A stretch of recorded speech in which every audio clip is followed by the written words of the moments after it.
Thought that was perfectly timed. In actual fact, it was out by about a second, I think. Are we not focused? Focus. That'll do. How are we doing, boys and girls? It's Monday! And you know what that means.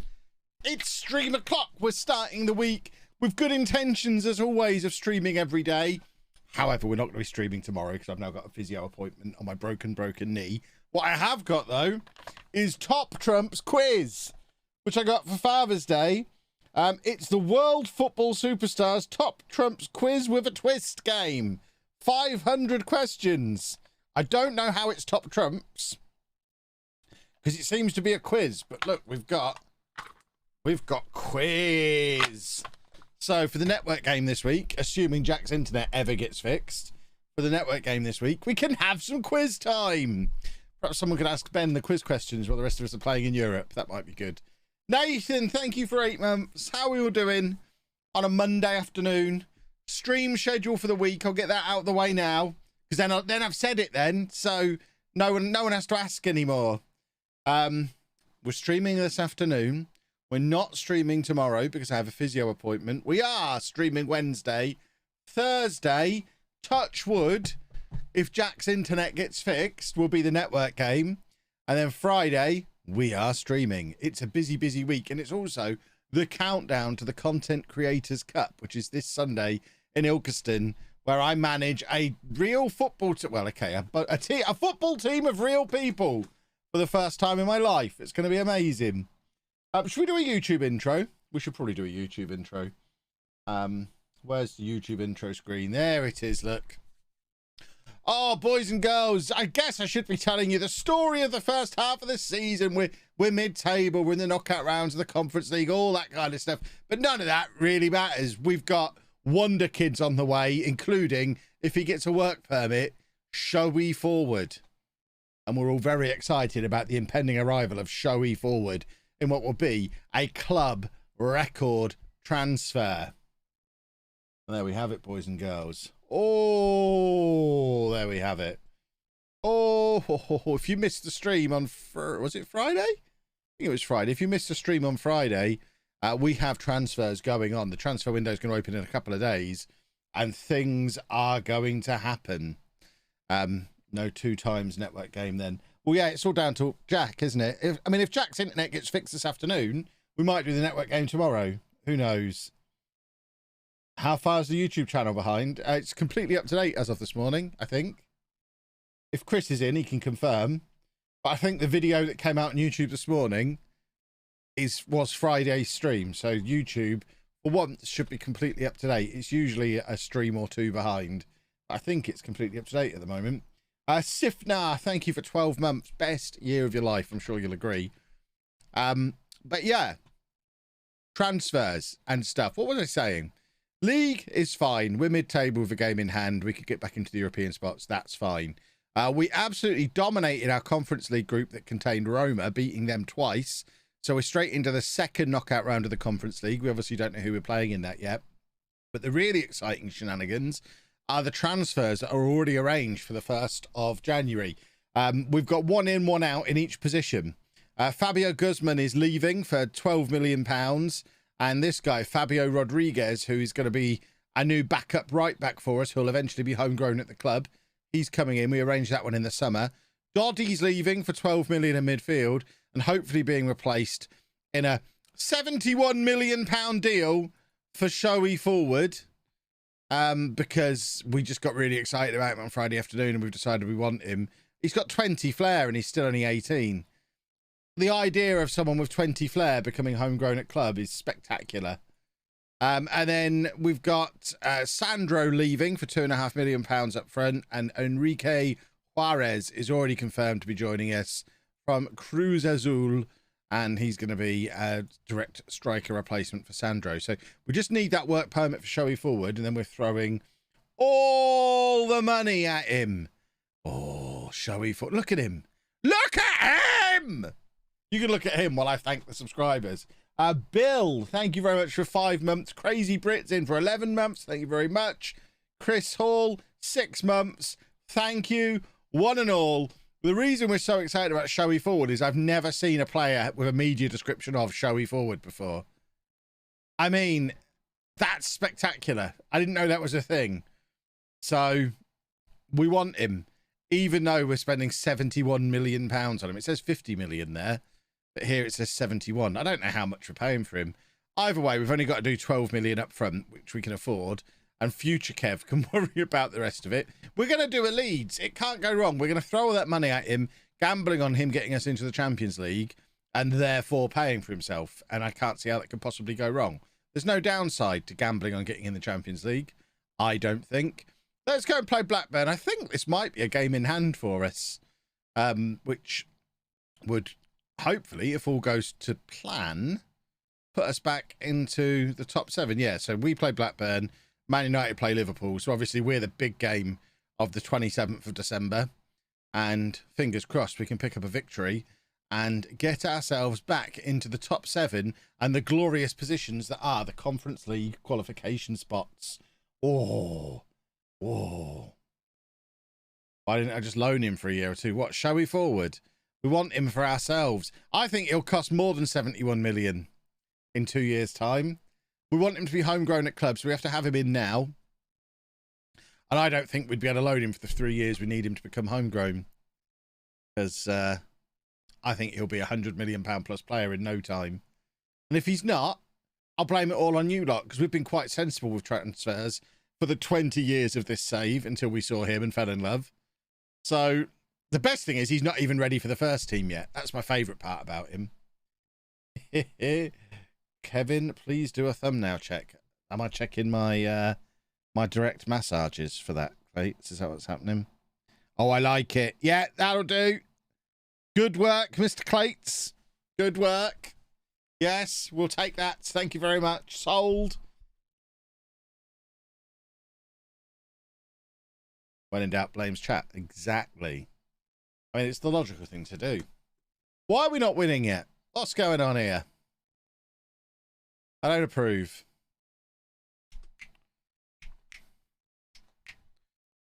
Come on. It's Monday lunchtime.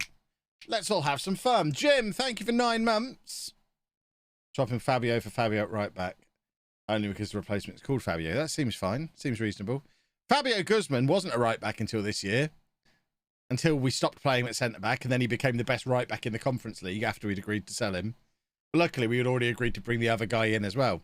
We just need more 18-year-olds. We need 18-year-olds because we need homegrown players at the club. We don't have a youth system to speak of. We've never had a player come through our youth setup. So we need to sign 18-year-olds, even if they are a little expensive. I think we balance we rather than putting all the pressure on Showy forward. I think we just let the world know that the 3 new players coming in cost about 80 million total, and they can decide for themselves where the bulk of the money went. It'll be an undisclosed transfer. We don't need people to know we've overspent.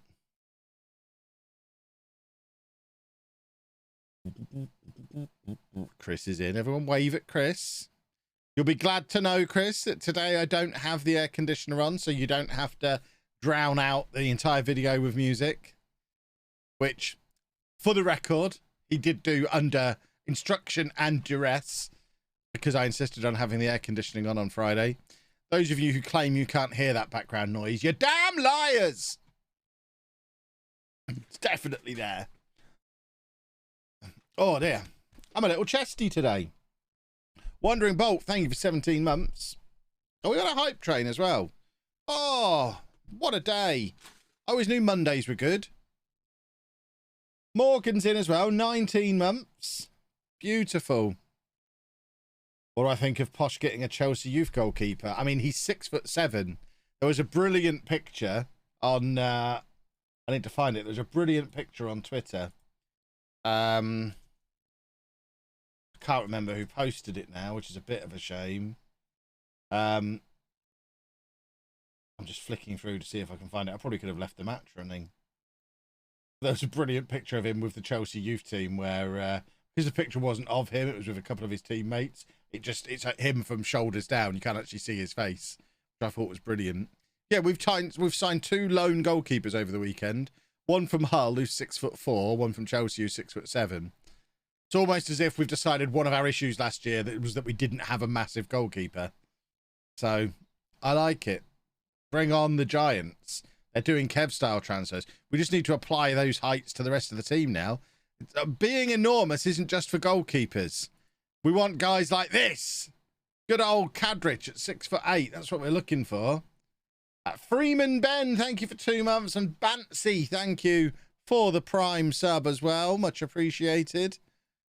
Let's get some fresh legs onto this pitch. Simonovic, who might be finished now we've got these 2 new strikers coming in.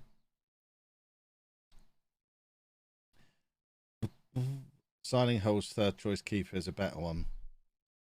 What do you mean? Edge Steel, thank you very much for the Prime. Are we going to grab a 3rd goal here? Cadrich turning beautifully. Turning like a man a foot shorter, like Simonovic is. I think you should make it a club vision to sign players over 6'5" only. I could get on board with that. I don't think you can. I might, at the end of the season, remind me, we'll try and negotiate that in. I imagine it's not an option. The big danger Posh have got with these 2 goalkeepers that we've signed, just to cover all the Posh news early. Oh, that's a lovely finish. Is they're both youth internationals, and there's no international break in League One. So if they both get called up for their respective nations under 21s or under 19s or whatever it is, if they both get called up during the same international break, I really hope we get at least one more player called up so we can postpone the match. Otherwise, we're going to have a tour situation every time there's an international break, which wouldn't be ideal.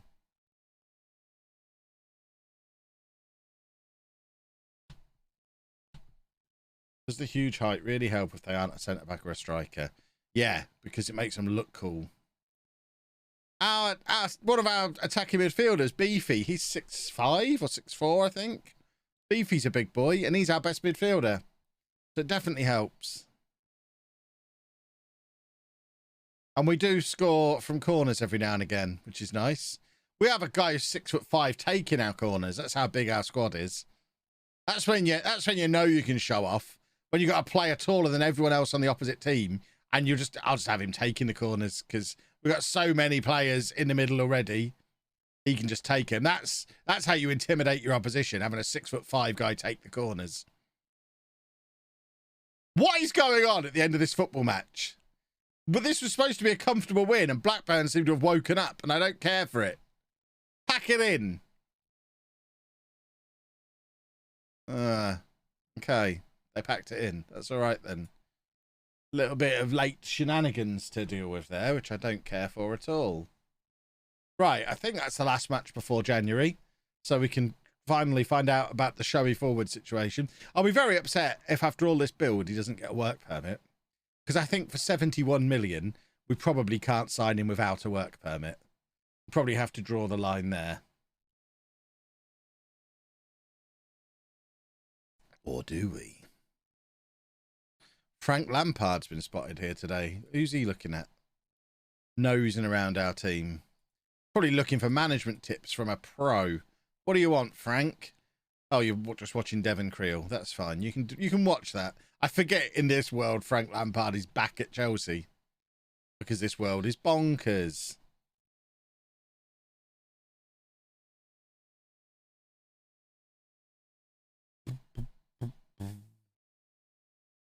Right, when does this work permit come through? Sign him and loan him out to get a work permit. I mean, why? What's the point? He's 71 million pounds. I'm not going to do that. And also, now we're not in the EU, it doesn't even help anyway. We don't need him to get a Spanish work permit. He needs a British work permit, and he needs to be homegrown at the club. We're paying a premium. We're paying a premium because he's 18 and will become homegrown at club. If he was 19, we wouldn't be spending this kind of money on him. If he was 19 and English, we wouldn't be spending this kind of money on him.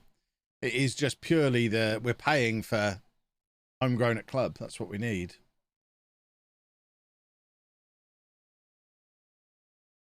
Right, Sparks, he's signed his new contract. Lovely stuff. Kieran Brewerton is still here. Remember when he was our bright young hope? He's still turning out in the championship. Marius Koenig. Another 18-year-old. You know I like him 18. We are just signing a right back, though. Do we need another right back? I mean, he's a 5-star potential one.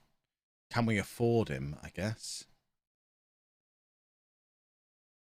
13 million. We can find a way to afford him for 13 million. For an 18-year-old. We just need to get every 18-year-old we can find. That's our new transfer policy. At least until we've got a handful of homegrown at club players. Then we can tone it down a little bit.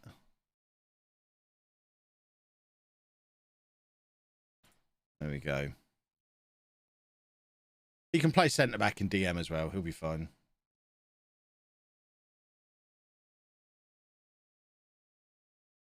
Now that I've released the video, what did I think of Mbappe's first summer of signings? Well, some of them were good. Pogba, in particular. Some of them were questionable.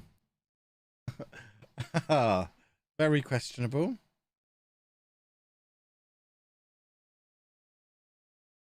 Right. Mr. Koenig. Come sign a contract with us, please. Why do I think Brewerton failed to live up to his potential? I don't think he did. I think he has completely lived up to his potential. But his potential was to be a very good player for us in the championship when we signed him.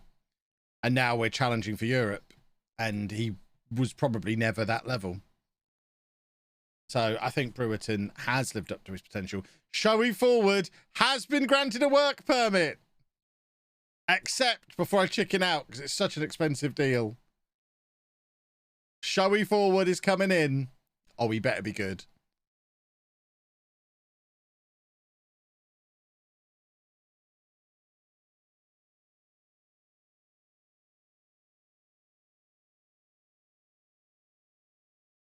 The next PSG video will be out 4 o'clock tomorrow.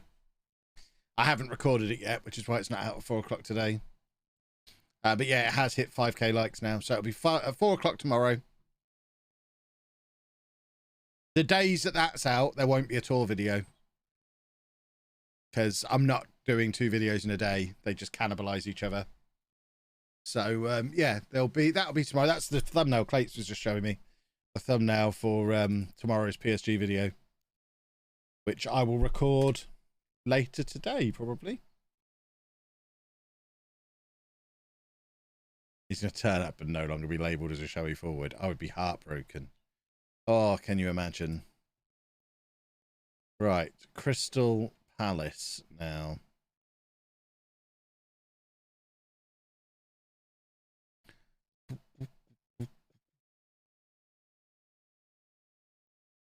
I think Anna might have put a new air freshener out in the hallway or something. It smells like Boots perfume counter in here all of a sudden. I don't think that's me.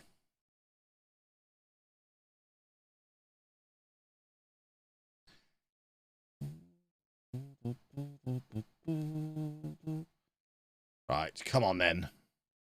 Oh, very nearly. I don't even know how good Palace are. I just feel like, I mean, we should beat Crystal Palace. They're Crystal Palace, aren't they? I always smell beautiful. I'm a very nicely scented man.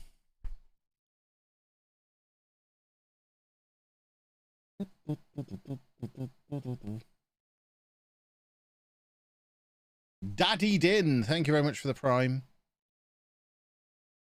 Merthyr knows he's playing one of his final games for the club. His days are numbered.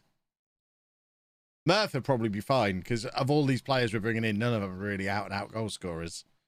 It's Cadridge who needs to watch his back, even though he's 6'8" and you can't teach that. We've got 2 boys coming in who are natural deep-lying forwards like he is. So they're going to be all battling for the same position. While I showy forward, I will probably end up playing in midfield. Oh, that's lovely from Larios. Lovely, lovely, lovely.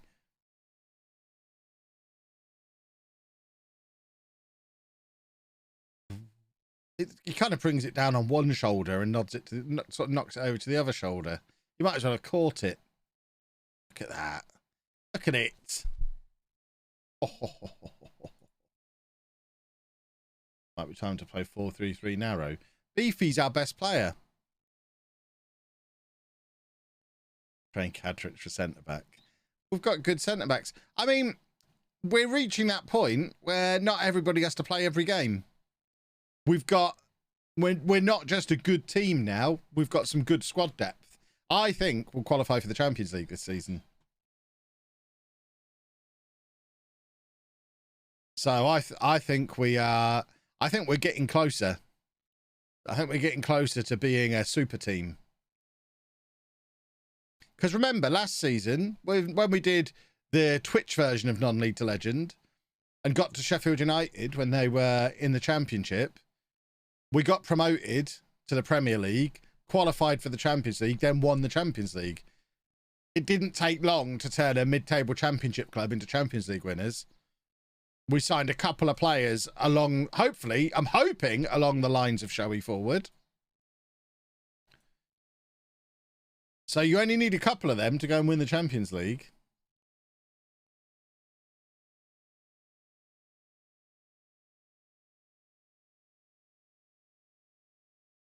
Is Beefy a cult hero like Cadrich? I'd say Beefy is more so a cult hero than Cadrich. Cadrich is great because he's tall, but Beefy's beefy. Beefy single-handedly dragged us into the Conference League last year. Beefy never should have signed for us.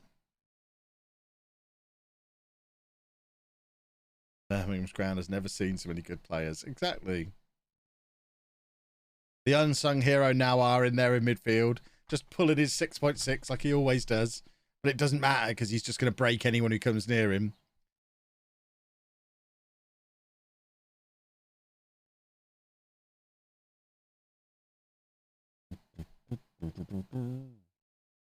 Don't you worry, there'll be plenty of room to fit Showy forward into the team. We've got Simonovic, who's now developing nicely as well. We've got some. We want 2 players for every position.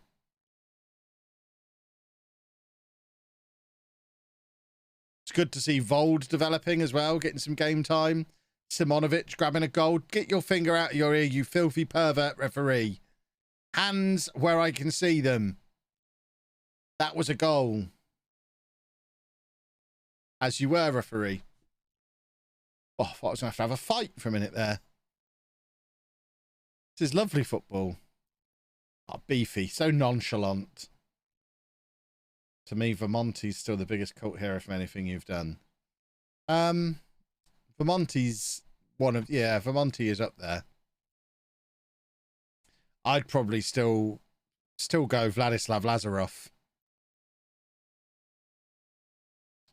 I loved Vladislav Lazarov.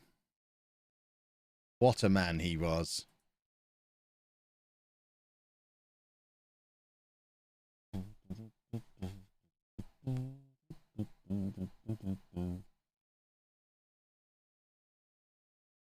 Oh, Simonovic is in again. Ooh. I mean, it is the right time for him to start getting good, just as the 2 new guys arrive. He needs to make sure he's not one of the ones that gets lost in the shuffle with the new boys coming in.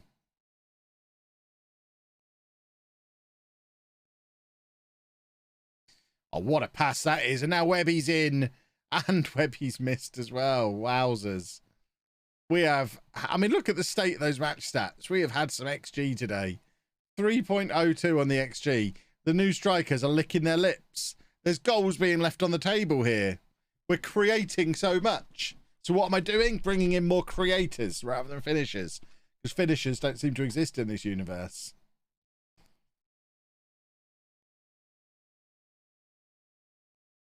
Where does Theodros fit in the current list of cult heroes? That's a very good point. Theodros is great.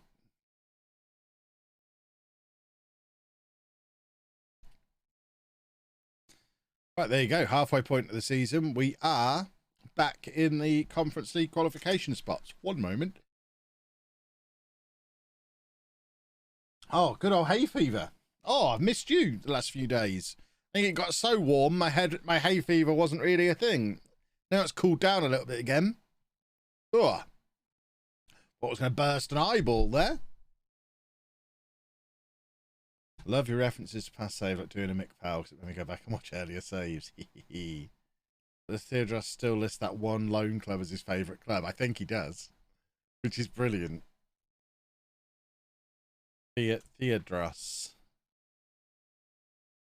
So, hold on. Maybe he doesn't anymore. For a long time, I think it was Bognor Regis for his favoured club. Oh, no. It looks like he doesn't have a favourite club anymore. You'd think we'd be on there, really. And I should definitely be on his favourite personnel. I not only gave him his entire career, I gave him his one England appearance as well. But he's just forgotten all about me now.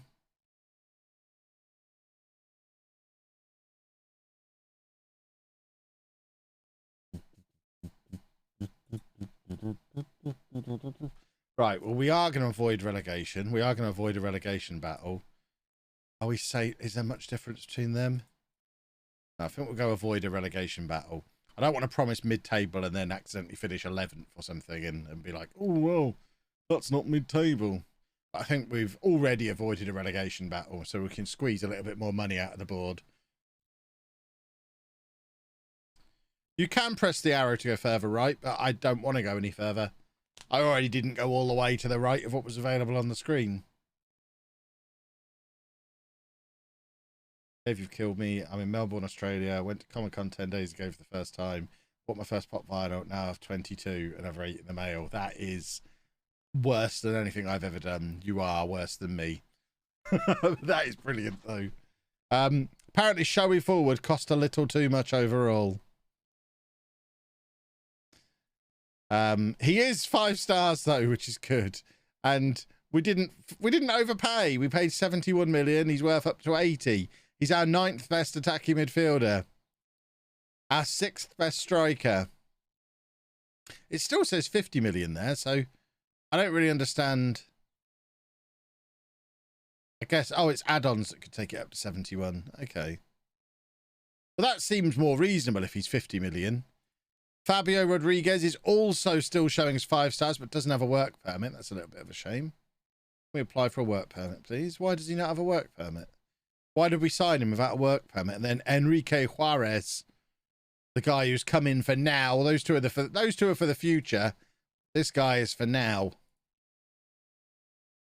So that's those 3 in. Welcome them all along. Hello, gentlemen. How are you doing? Are we all good? Are we all having a lovely time? Let's hope so. Let's get some squad numbers sorted. Ho, the 2 new boys getting 9 and 10. That's how you make a statement. But it's the 1st of January. Oh, media, come on in. I've spent £60 million and here's my new 9 and 10. We mean business now. Come on. I feel like they're probably the wrong way round, but Enrique Juarez wants the number 10. Showy Forward has no preference. So he can be a central midfielder wearing number 9 for the rest of his career. And that would be perfect. Fabio Guzman has gone. Oh, he remains a favourite of mine as well. We've lost one of our giants. 6'6" Fabio Guzman has left the club. Doddy's gone as well. Not sure why a handy squad player was sold, because we just signed 3 players. It should be obvious, really. That's confirmation of our new record transfer for Showy Forward. And now, I mean, what? Sam, I mean, I like you thinking. We literally just got 2 of these, though. I mean, this guy's an advanced forward, though, and he's quick. I might say yes. We'll take another one. Yeah, I mean, Sam, you're a wonderful man. Get all the strikers in. Come on now, strikers. We've also got Koenig coming in as well. How much have we got in our budget left? I think we can get both. Sort the mentoring groups out.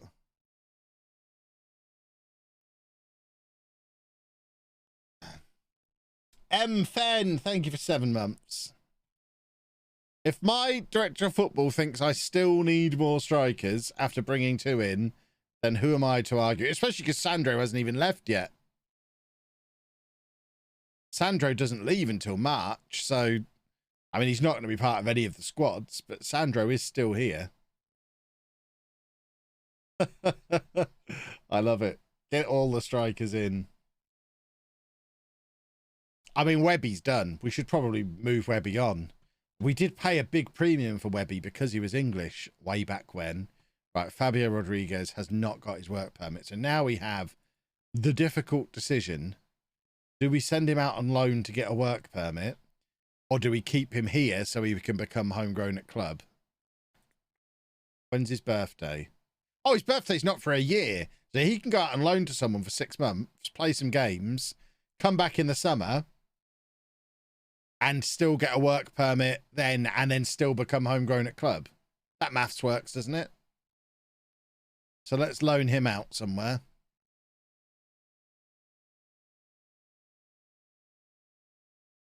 Somewhere that's going to pay his salary.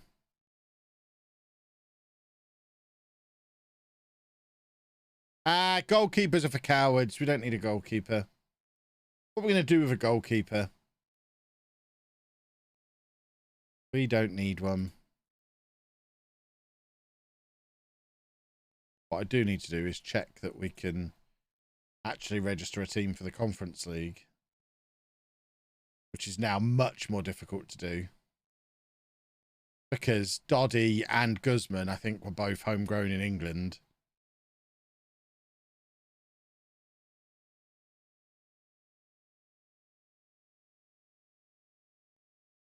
Yeah, this has become much more difficult. I guess we can do that.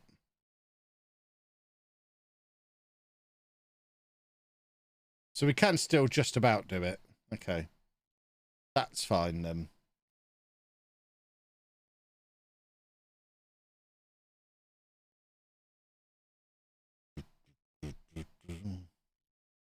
Now, we signed a goalkeeper in the summer. We don't need another goalkeeper.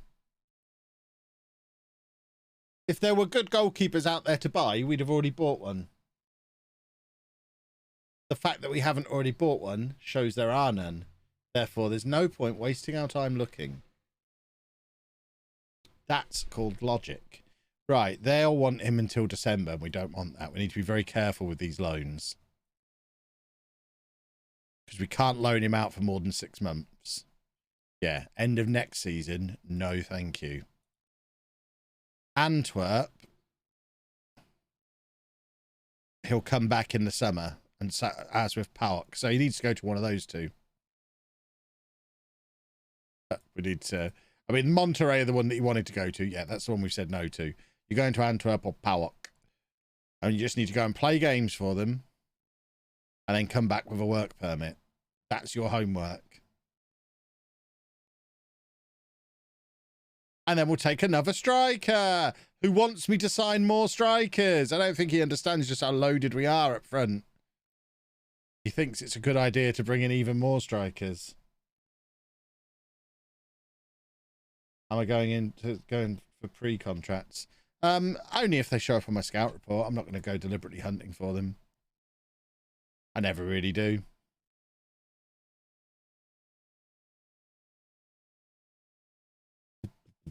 Mainly because we don't really want that kind of player. We get 3 seasons, we'll win the Champions League with Showy forward. Absolutely we will. I think we qualify for the Champions League this year. And then win it. Yeah, win it in a couple. That seems right. We're reaching the final act of the series, it feels like. Murph is going to come back from injury and see 3 brand new strikers ahead of him. Yes, he is. And the board want to give me a new contract as well. Well, hello, board. Very disappointed with the finances involved to sign Showy forward. You sanctioned it and then offered me a new contract immediately after.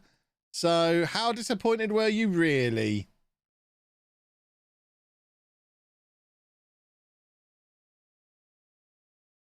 Right. Let's go play Arsenal. I love the fact that my assistant manager has said he might not be fully fit. He might only be 2.5 stars. He might only be the 9th best at the club. But goodness me, Showy forward is delicious. Let's get him straight in the team. And there he is. I am on board.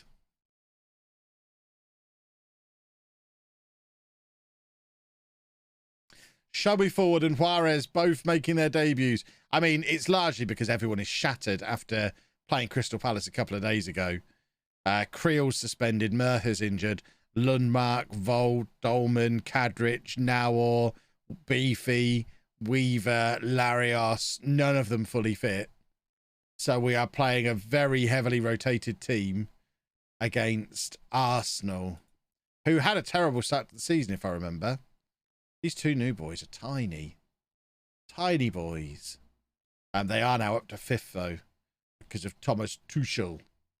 If I remember, didn't they have an awful start to the season? Yeah, they did. Apparently Thomas Tuchel, quite good at football managing. He's not on my level, though.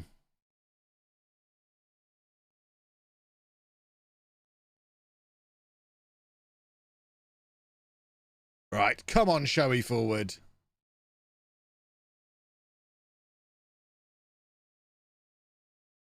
Showy forward. Showy forward. Come on! All eyes on our 18-year-old £71 million record signing. Oh, Gordon Bennett. I just want to see Showy forward do something sensational in this match with his 20 flair. I want something absurd to happen. Almost as absurd as that formation. That's what I'm looking for. The cowards formation that Arsenal are playing. There he is, look, Showy forward. Give it to Showy forward. Juarez has scored on his debut. There was a clear foul in the build-up to it, so it's not going to count. But Juarez did a finish. Yeah, it has been disallowed. Because of the foul. But at least Juarez can finish. That's good. Showy forward was involved as well, which is also good.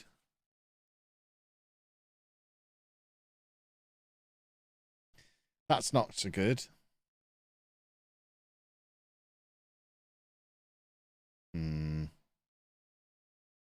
Not ideal.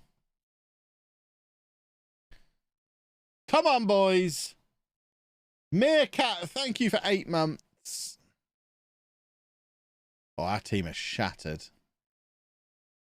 That extra game we played while everyone else was resting does seem to be having a little bit of an impact on fitness levels, which is not ideal.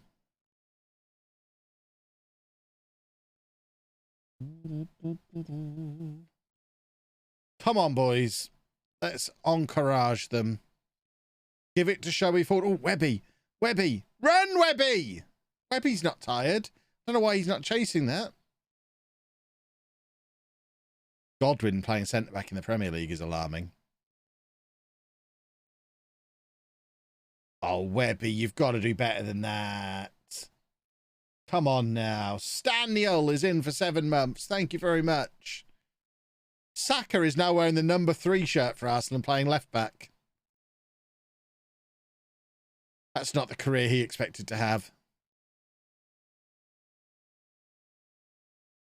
It's almost as if I'm managing them. Oh, here's Showy forward. Plays it into Webby. Webby thinks he's the one with 20 flair. Showy forwards on a 6.2. This isn't ideal. Oh, £71 million, everybody. Oh, God. It's fine. See, he's tired. We'll get Beefy on. Juarez is going to drop back into midfield, and we're going to get Kadrich on. And then Goo's got to come off, and Nawal can come on for him. Everyone is shattered. I will hydrate. Come on, just aim at Cadrich now. Give it to Beefy. Somebody do something. Please won't somebody do something.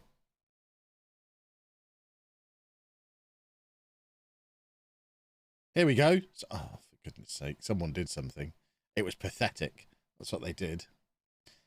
Ultimately, we've put our reserves out against a team chasing for the Champions League and only been beaten by a set piece. I can cope with this. This is fine. Right, come on, Beefy. Show everyone that you're still the star around here. Here we go. Look, this smells like an equaliser to me. Come on. Somebody hit it. Kick it hard. Oh, slightly too hard. Ever so slightly too hard.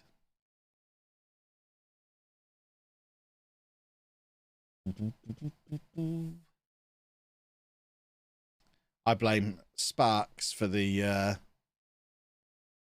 Juarez goal being disallowed. He didn't have to do the foul in the build-up. Poor Juarez robbed of his debut goal. Right. Oh, Godwin! That's why Godwin's a reserve midfield player now. And not a centre-back. Although Godwin's had quite a good game according to the ratings. That's why we don't trust the ratings.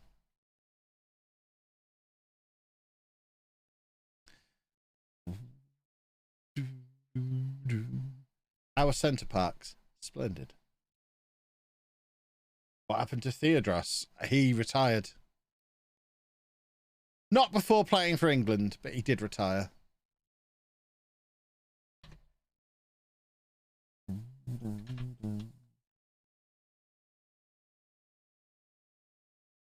The best England manager in history gave him his debut, though.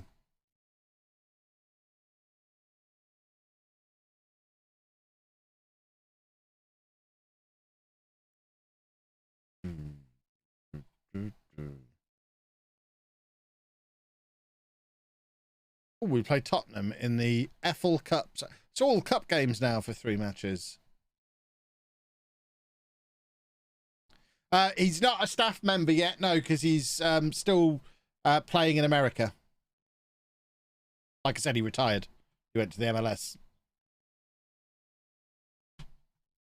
Once he's done faffing about over there, we'll try and get him in as a staff member. Oh, new contract for Kev. Lovely. Let's push for some more money. Oh, and they'll just give me whatever I ask for. Lovely. Should have asked for more. 4-year contract. We're not making it to the end of a 4-year contract. We'll win the Champions League and be done.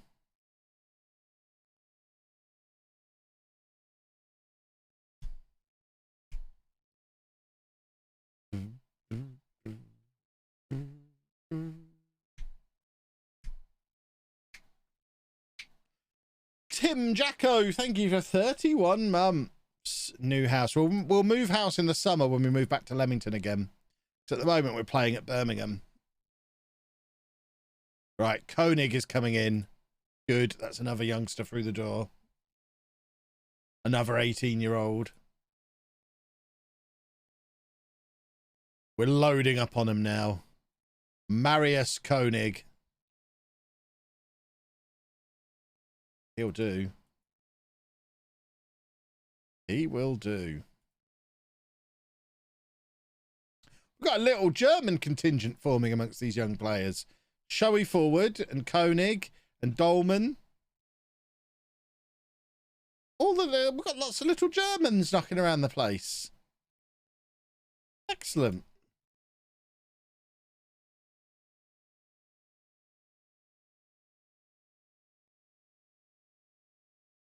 Offer Figueroa more money as other teams are after him. Well, we don't need him.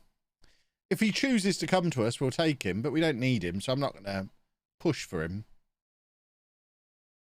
He should choose to come here because we're great. If he doesn't, he's the one who's missing out. Who else wants him? Oh, it's only Stuttgart. Not even a proper football team. They don't even play in England.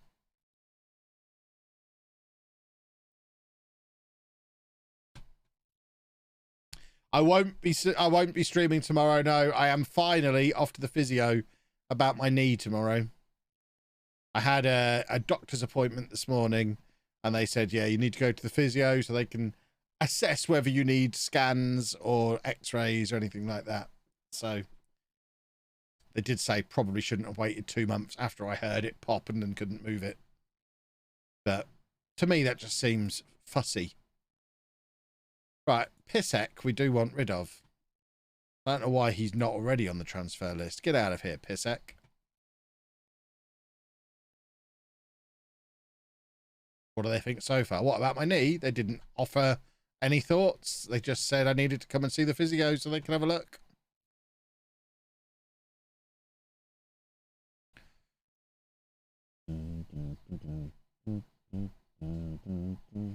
Oh, this is all complicated. Just accept all. There's too many to look at. Accept all, and hopefully he doesn't go to one of these tiny ones.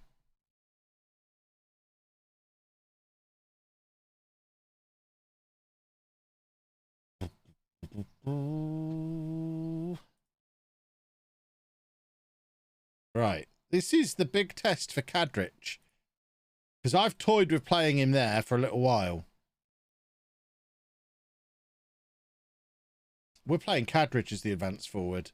Maybe he's the answer. It does mean we have to shuffle the set piece instructions around a smidgen, so we have the right guy on the near post, not the 5'8" guy, the 6'8" guy. There you go. Swap those two over. And then equally, when we're defending, we probably want to swap them over as well.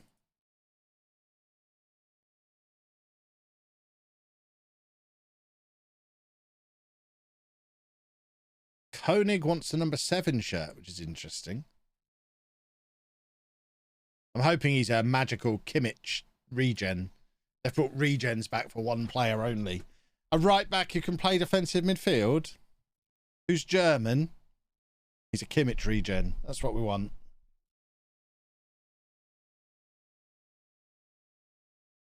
Oh, look at Juarez. I like him already. Run! I can't believe I'm playing a 6'8" monster as my advanced forward, but he's actually not even that slow. Imagine if my assistant manager has been telling me since the championship to play Kadrich as the advanced forward with Murtha behind him. He has been convinced for 3 years that Kadrich is an advanced forward, and I've just ignored him.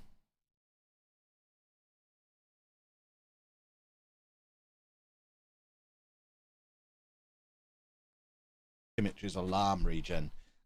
I mean, I don't know enough about either of them in real life to confirm one way or the other. In Football Manager, he's certainly not, because Lahm was a fullback who could play either side. Kimmich is a midfielder who can play right back.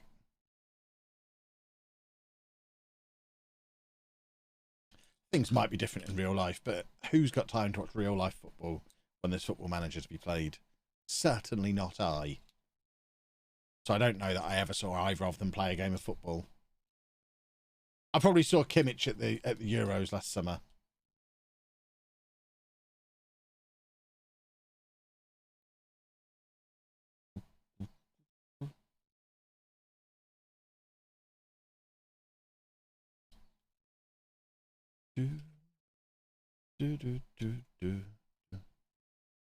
Lahm at DM was not worse than Kimmich. Did anyone say it was? I didn't hear anyone say it was.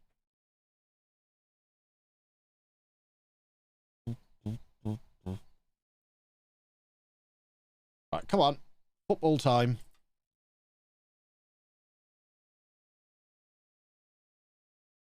I love Kimmich, but they're different players, and Lahm is the best right back ever. Kimmich still has somewhere to go to reach that level. Well, there we go. Best right back ever. I was trying to think of any example of a good right back, and none came to mind. So I couldn't even say so-and-so would think differently. Right backs are rubbish in general. Has there ever been a good right back? Yikes.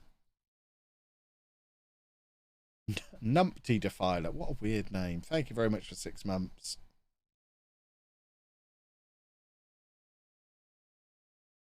Cafu.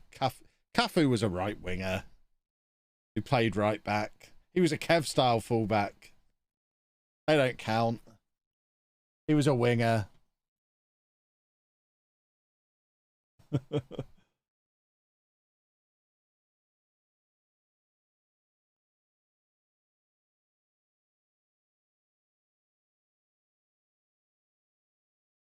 Right backs are only ever failed wingers or failed centre backs. Exactly.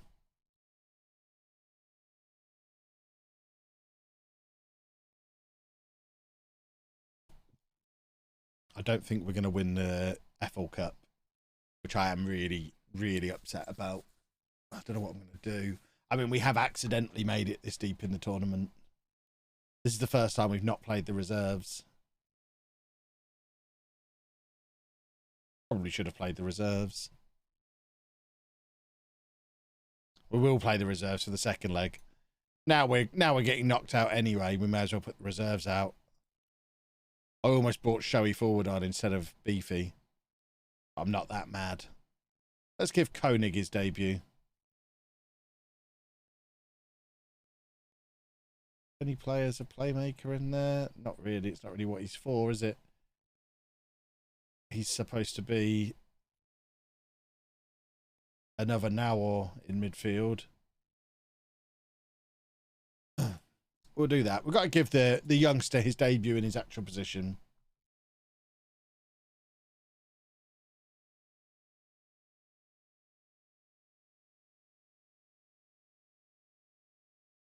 If you regularly watch LAM, you would agree. I doubt I would, because I wouldn't ever regularly watch a right back. I watch the fun players. I can't be expected to watch all 22 players on the pitch. I'll just keep an eye on the ones that are any good when I look up from my book or my laptop or whatever it is I'm doing at the same time.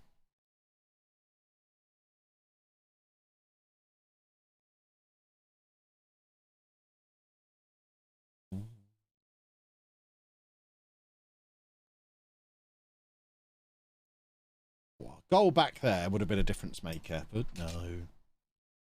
We don't score goals anymore because someone messed with a winning formula. There's now got a load of players who don't speak English playing up front.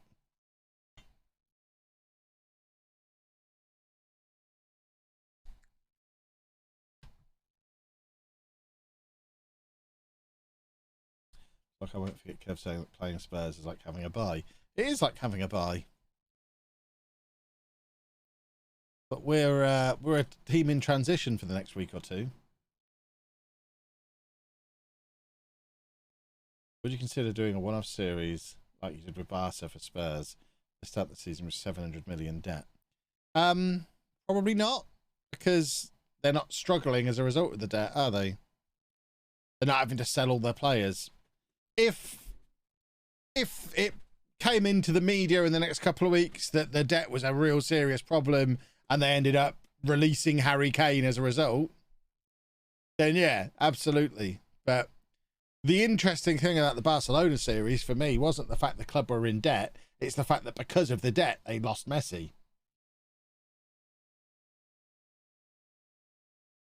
So it's not interesting unless they lose Kane.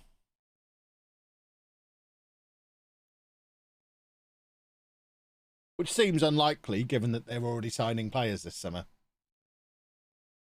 And everyone who might have sold Kane has already bought their striker now. Or has very nearly bought their striker.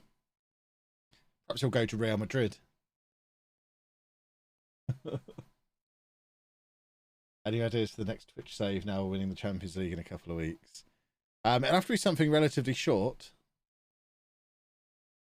I don't think we'll have time to do a Twitch non-league to legend again like we did last year. I'm sure we'll come up with something.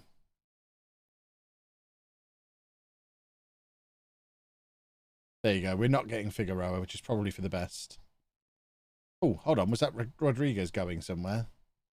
So Fabio Rodriguez has gone to PAOK and will hopefully play week in, week out for them in Greece. As a result, play 10 times for Costa Rica, get a work permit, come back to us, be part of our squad next season. That's the plan.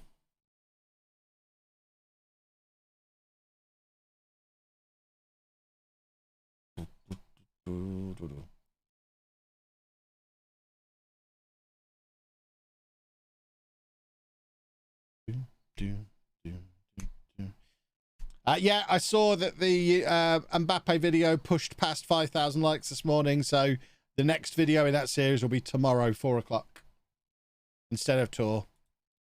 It's not recorded yet, so it can't be today. Juarez and Showy forward up front together. Actually, if we're playing QPR, we probably need to do a bit more rotation than this. Rest some players a little bit. Yeah, Simonovic, get him in. Koenig in as well. I like it. Rory Bailey in. Yeah, this is what I'm talking about. We need Showy forward to put on a show of being a forward.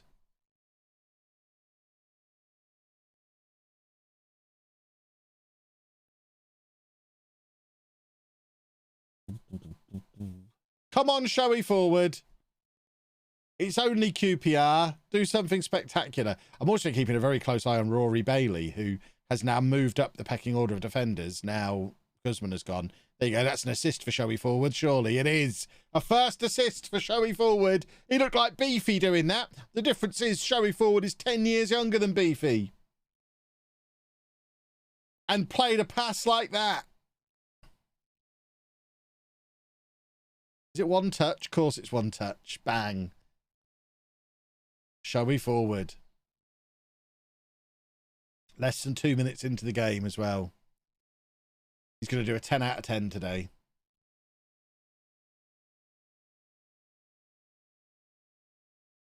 Would I consider doing a behind the scenes video of how I create a YouTube video, like how I put it all together? I've done stuff like that on LOLLUJO too. There's stuff, there is a video called, I think, How I Make Football Manager Videos or something along those lines, which I'm sure one of the mods could dig out and link for you. I probably wouldn't do it again because it's not that interesting. There's not much to it, really.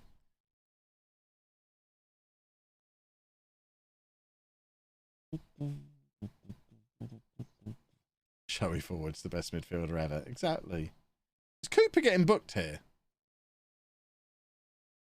No, I was going to say, that was a penalty. I thought he was booking Cooper.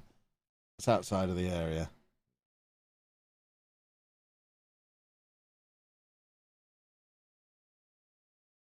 Send the files ready to Chris. Chris doesn't edit the Football Manager stuff. Or most of the Football Manager stuff. He does the network game. And he basically, Chris just does the stream highlights for the FM stuff. All the normal Football Manager videos, I edit. Because there's not really anything to it. There is no editing. It's just putting the clips in order and then applying all the templates and presets that I've set up. It takes all of 3 minutes. And whenever I've tried to do fancier editing things, people moan about it. There was that time last year where I tried to do the whole every now and again going full screen on my face, doing a bit more jump cutty, more YouTubey style stuff, and everyone was like, Kev, stop it, don't like it, you just want unedited glory.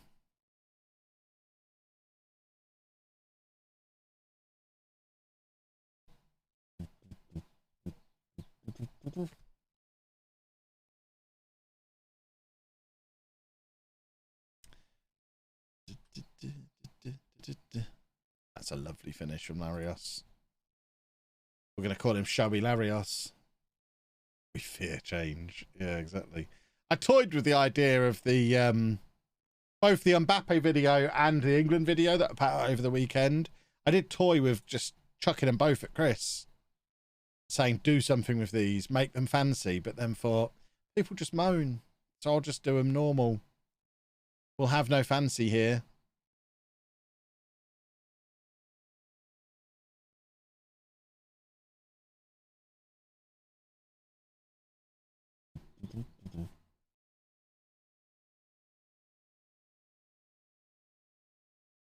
Auto situation's interesting. I can't do a third save in France though. Doing Tour and PSG at the moment. I can't be touching another French team for like 2 years. Oh, look at this little one-touch football. Lovely.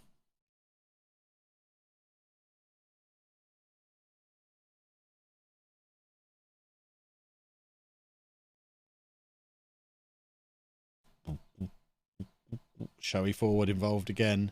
Look at that little interplay. Simonovic doesn't want us to forget about him, does he? Is he on to become homegrown at club? Or was he a little too old when he signed? He was obviously a year too old. Oh, because we had to loan him out, that's why, to get his work permit. There were plans to do 2 network game streams this week, but as Jack's internet is still not fixed, they're kind of... The plan is still there, but we are already running out of time to do 2 streams in a week, because the week is already an entire day old, and I can't stream tomorrow. So we're already down to where we'd have to do it on consecutive days. If we did 2 this week, it'd have to be Wednesday or Thursday and Friday. So it's looking less likely now. Because realistically, it would have had to have been today or tomorrow, I think, if we'd have done a 2-streamer. Because we're not going to do it in back-to-back days. I don't think. We might end up doing that. Who knows? But yeah, I do want to get back into the network game swing. It is fun. But we did warn you all at the start that there would come a time when it became difficult to get us all in the same place at the same time. And oddly, that time has been as the game slows down and people start going on holiday and doing other stuff. The only solution's a 24-hour stream. I mean, over my dead body. There is not a chance in hell you'll ever see me do a 24-hour stream again. Not unless I become 5 years younger and lose 8 stone. And yeah, not a chance. I'm too old. Like now, I've been sat here for an hour and I've already got a numb bum and I'm probably going to have to stand up in a minute. And I probably need a wee before the end of the stream. Yeah, I can't do a 24-hour stream anymore. I'm too old. Too old and broken to do 24-hour streams these days. There's your posture check.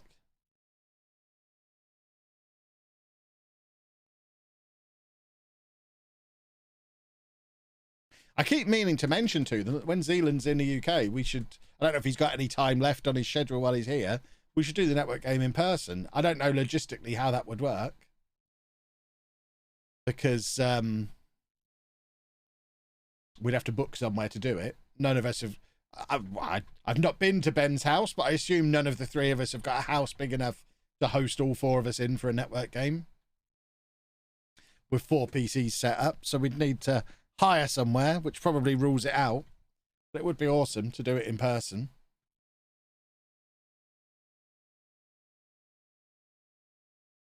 How's the FM marathon stream idea going? It kind of stopped when I hurt my knee. It's on hold. I've not really used a treadmill since then. I've used it maybe twice and had to stop because it was hurting. I'm limping everywhere at the moment. I need to find out what's wrong with my knee before I can get back to using the treadmill again. London Airbnb. Well, yeah, that's what I'm thinking. Just get somewhere relatively central. Did I not use my second house? Well, exactly. I still think we should be persuading Ben to come to Amsterdam.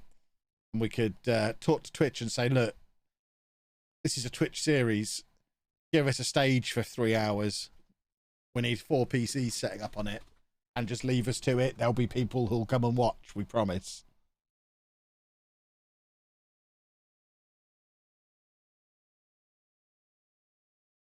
Last time I spoke to Ben, he wasn't coming to TwitchCon, unless he's changed his mind and I have not been informed.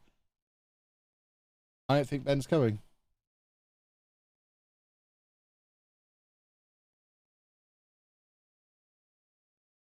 Right, we've got Blackpool in the FA Cup.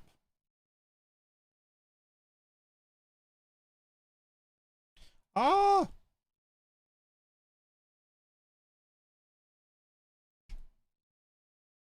Right, second leg against Tottenham. And then we'll stand up. That'll be my treat. My director of football really thinks we still need a striker. Oh, look how fast he is. Nilter! I want him. I want one. How do I get one of these? Yes, please. Can I have 6 of them.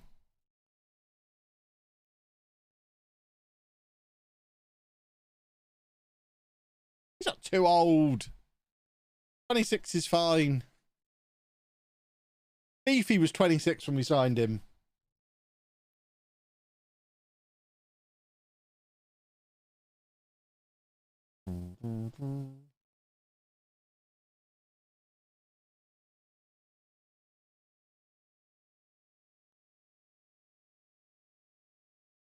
He's Brazilian.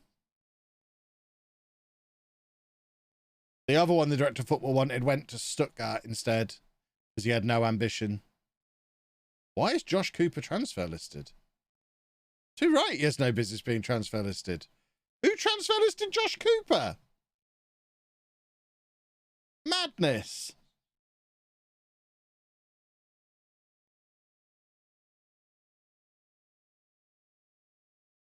Come on, Nilta, in you come.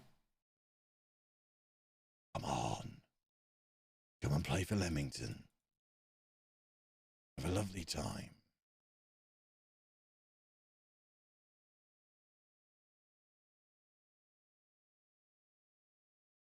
Should probably scout him a bit more. I just look at those physicals and think, I want one of those. Am I ready for Sunday in the Content Creators Cup yet? When you say ready, I'm not really sure what you mean. I'm aware it's happening, and I've not got anything else on that day.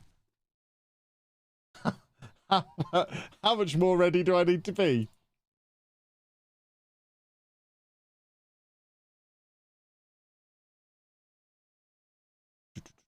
Right, here we go then. I've got my suit. I have a suit, yes. I haven't tried it on yet, so I might not have a suit that fits. But I do have a suit, which is lying on the floor outside my office, having been delivered last week.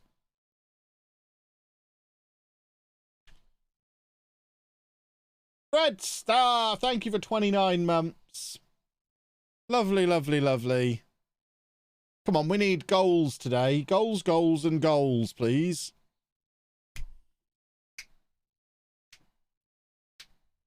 Goals!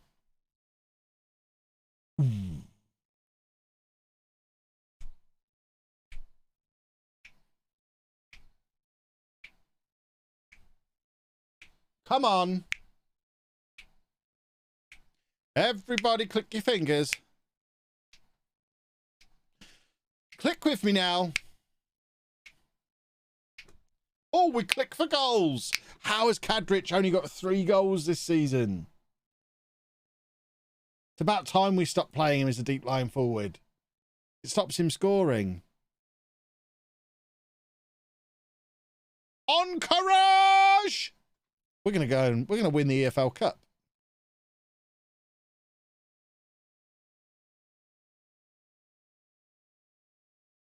Goo has been wonderful. Yeah, Goo's great. As you can see, having a lovely game today. Tottenham have not turned up for this. But they are still winning, which is quite upsetting. Did our 6'8" striker just take that deep free kick and play it into the penalty area? I feel like there's an error there in our set piece instructions. It's one I probably won't address. He does fancy himself as a shorter man. He's 6'8", but thinks he's 6 foot.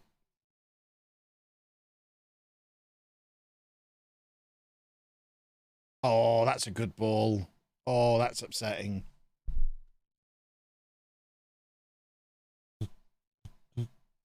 How are the 2 stadium expansions going? They're not really. Only one of them's going to happen. When did Tottenham turn up for anything? Exactly, they're cowards. Bunch of cowards. They're lucky that we don't want to win this tournament, because this tournament is for losers. We don't want to win the Losers' Cup. What do they think this is? Imagine winning a cup for losers. You spend all this money on a player, then you go and win a cup for losers. Not interested.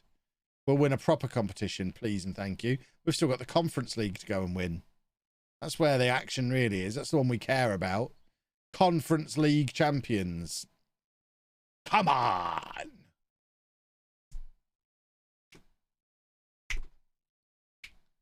We're going to click for goals again. It worked before. I'm not.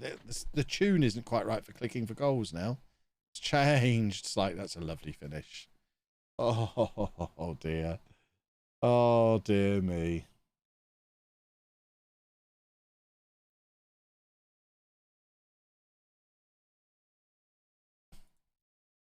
Never mind. Don't want to win this anyway.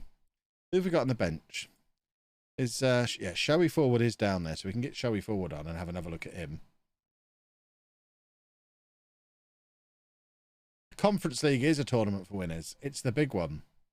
I keep accidentally calling it the Champions League. That's how much of a big deal it is. It's basically the same. Now Oz just got himself sent off. I mean, that was... He should probably go to prison for that tackle. Never mind getting sent off. Wowzers. Just carry on as if nothing happened. It's fine.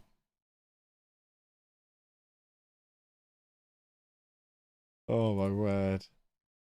Right, Larios, get off. Get Beefy on. Get Koenig on in there as well. And then for my final trick, get Showy Forward on, playing up front. We've not had him playing up front yet. Maybe this is his future. Maybe Showy Forward should be playing as a forward. We might be learning something here. Come on! Look, we've been the better team. That's upsetting that we have been the better team. Luckily, no one cares about this tournament. There he is, look, Showy Forward. What a pass from Showy Forward. What a man. Is our other new boy, Koenig? Come on. One back here. Then we'll have another one. No.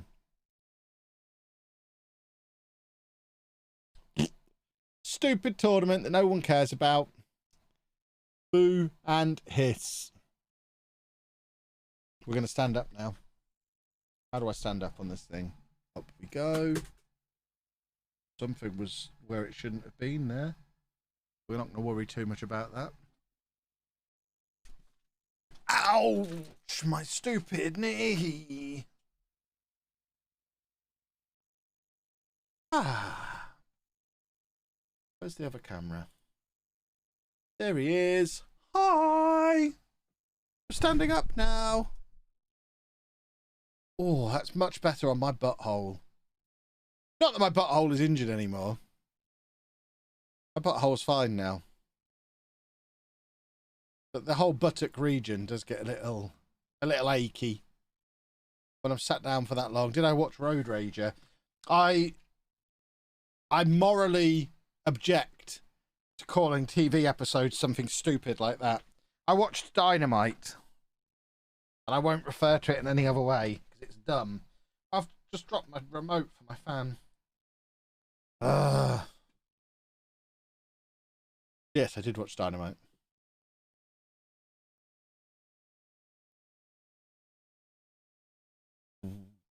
What's the weather like? It looks nice out there. Nice and sunny. I was out earlier for a little bit. Having a little bit of an outside.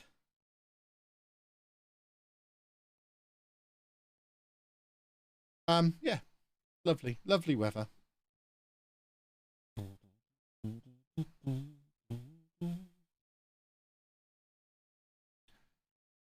Right. Come on, chaps. Let's beat Manchester City. Manchester City, who were down in 9th place, which is really rather interesting.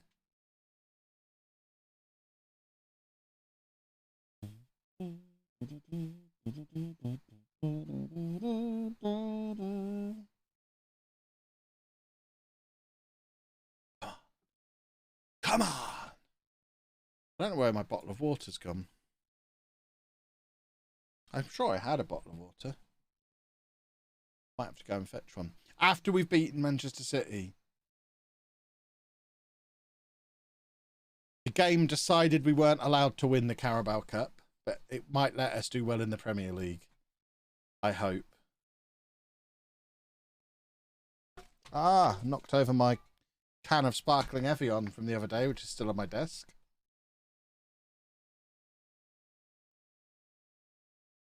All right. Ding, ding, ding, ding, ding, ding, ding, ding, ding. Look at that. Koenig already above Godwin in the pecking order. What a signing he was. He's going to be a star. A star. Only 18 years old.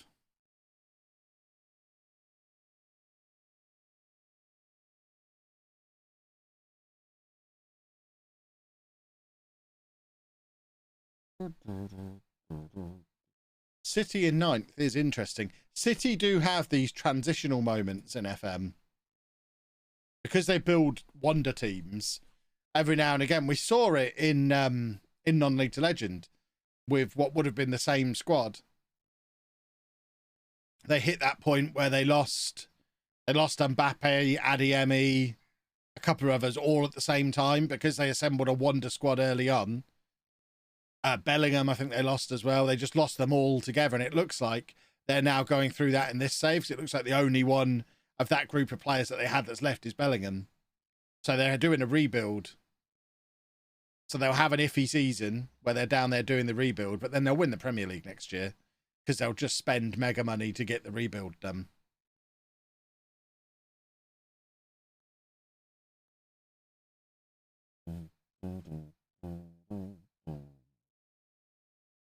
And clearly they're still quite good. So maybe they've already had the manager change this season. And they're now storming up the league and will still finish top 4. And they're going to steamroll over us on the way. That wasn't a pleasant experience, what's just happened there. Have they still got Mbappe and Adeyemi? They've got CJ on the bench. That's how desperate things have got for them.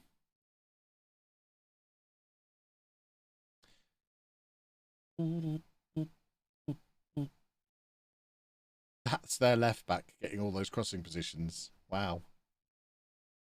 If only we had a way to deal with that. I see Klopp and Pep switch jobs a lot on this FM. I think that switch, or they both lost their jobs long ago on this save. Vincent Kompany was City manager for a long time, but has since moved on. I don't know who the City manager is now. Right, Larios is a broken man. Bold is shattered. Got lots of tired boys. Let's get Simonovic on. Swap those two over. Which means we have to swap them over for set pieces as well. Otherwise, we have the 5'8" and the 6'8" guy in the wrong place again, which is not ideal. Get in there. Not the far post, just get in there. Right, come on, chaps.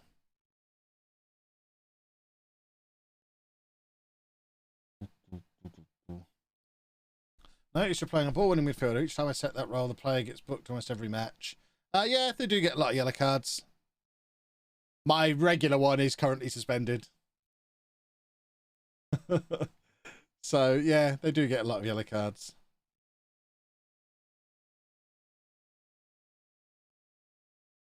But they also stop a lot of goals, so I don't mind it so much.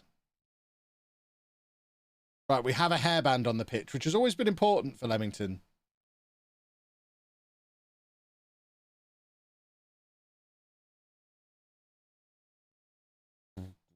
Simonovic! He needs to be a better finisher. He's got all this promise, but unless he's going to be a clinical finisher, these other new boys are going to move ahead of him.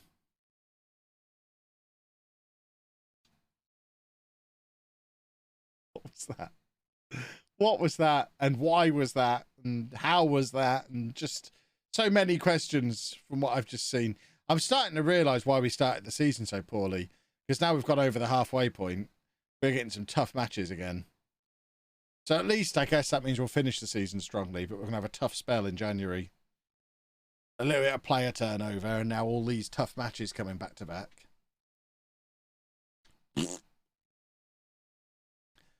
Come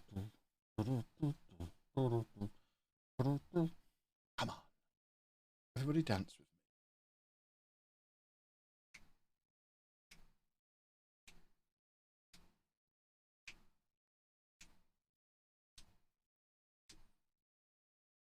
was about to take issue with Chris saying he was going to be an adult and explain that I'm also an adult, but then I realised as I was thinking, I'm going to say that, I was standing here doing this whilst playing a video game in a Pokemon t-shirt in front of my wrestling figures on a Monday afternoon. And I guess he might, reluctantly, he might have a point.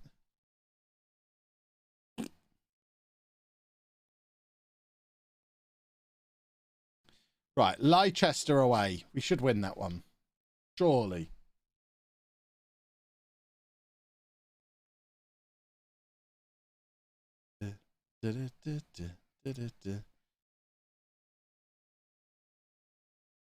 Come on, work the knee. Let's work the Space's new third channel that's coming. Work the knee. Gotta fix that knee.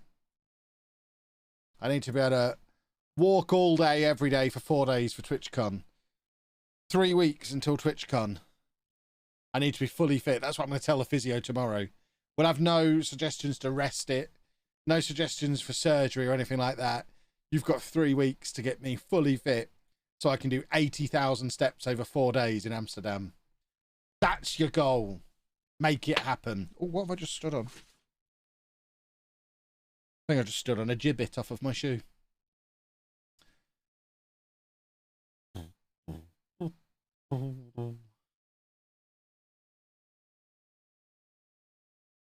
Seems to be taking a long time. Get to the next game. I want to see who Man City's manager is. Borja Lasso. Never heard of him. He is your Manchester City manager as of 2 years ago. Presumably Ted's brother.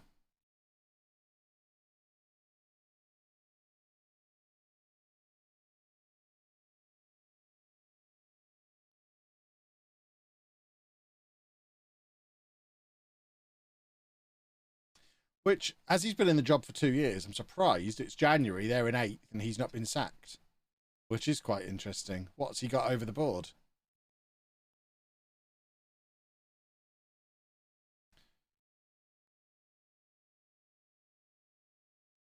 Right, come on then. We need to beat Leicester. Showy forward and Juarez up front. The dream team. How quick is Juarez? Actually quite quick.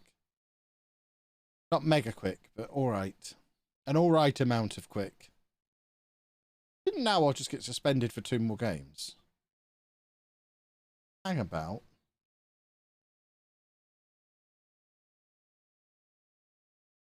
So he has... Oh, he's only suspended for Carabao Cup matches. Oh, well, who cares then? Get sent off in every Carabao Cup match if that's all the punishment is.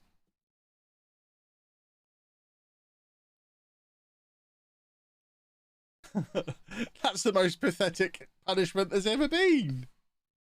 You're suspended for 2 Carabao Cup games. Oh no, what will we do? I am so upset.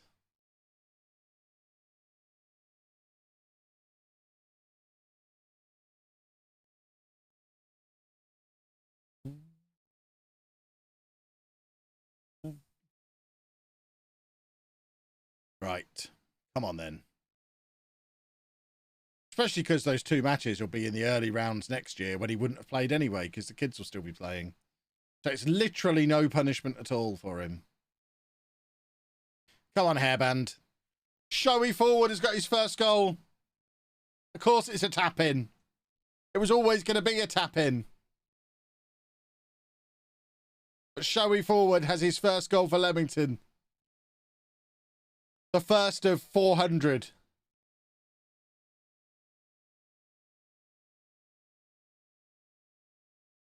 Lovely. Lovely, lovely, lovely. Alfie! 33 months. Thank you very much, sir. Are you the referee on Sunday, Alfie?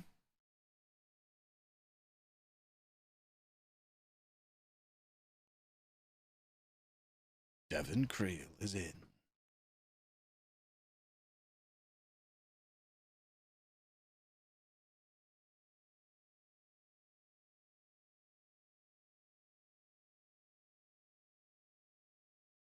been a while since I last caught a stream. This team looks completely different. That's why you need to. That's why you need to watch the LOLLUJO 2 videos to keep up to date. See, I'm not. Oh, Alfie. Oh, Alfie. Been there, done that. Alfie's too big for YouTube events now, apparently.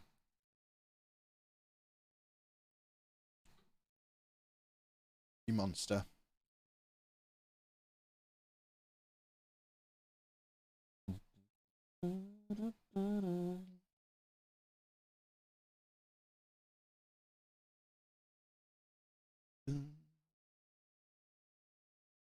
Yeah, I was going to say, I was hoping to get some special treatment. Who do I bribe then if it's not you? I only agreed to this based on the fact that I could intimidate the referee into doing exactly what I wanted at all times. If I don't have that perk, I'm starting to wonder what the point of me going is.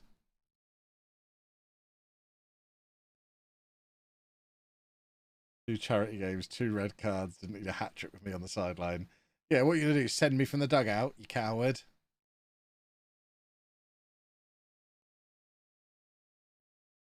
I mean, only a monster sends people off in a charity game, surely.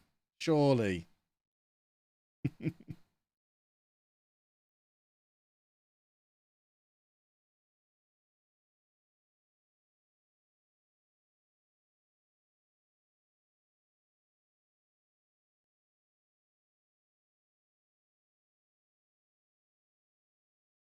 Apparently there was a fight last year. It's because we all want it.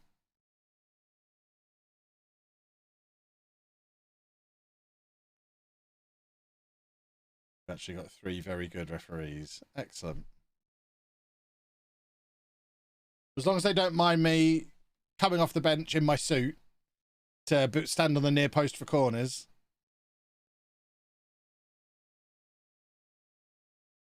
Because that's our entire game plan. With these roll-on, roll-off subs. I'm not wearing a kit. I'm not one of them. But I'll come and stand at the near post wearing a suit for corners. Won't be able to do anything particularly mobile with my dodgy knee. I'll have to come on crutches and just stand at the near post. I'm sure that's allowed.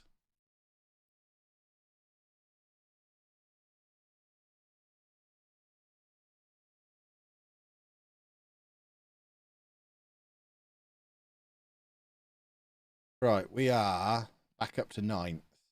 Come on!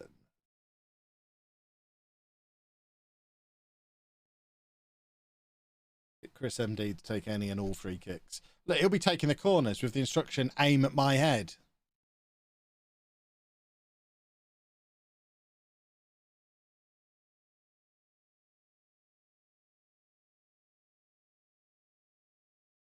Not only is the game streamed, but I'm also vlogging it. I have my cameraman already pre-booked.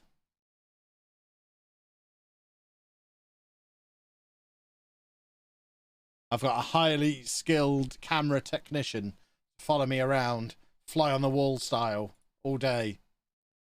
It's going to be amazing stuff. Have I won any titles yet? Loads of titles. Specifically, we won League 1, we won League 2, we won the National League, we won the FA Trophy twice, we won the National League North.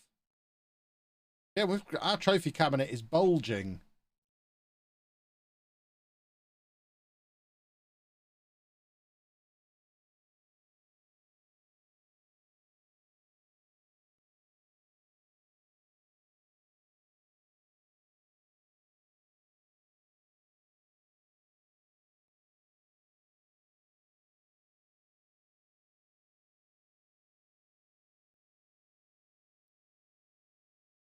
Morgs can be my big man at the near post. I don't know what a Morgs is.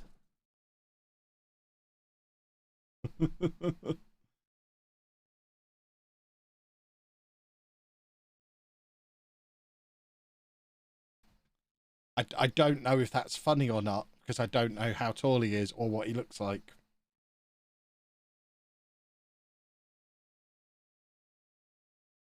I'm going to be referring to them all by their number, by only their number. I don't think I'll recognise anybody's face all day because I have no idea who any of them are. Just like they'll have no idea who I am. It goes both ways. We operate in different worlds.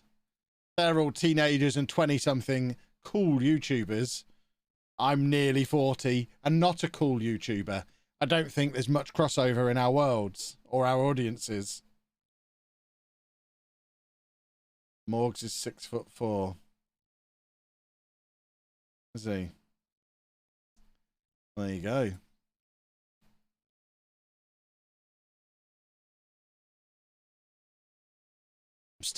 I still back myself to be at the near post rather than him.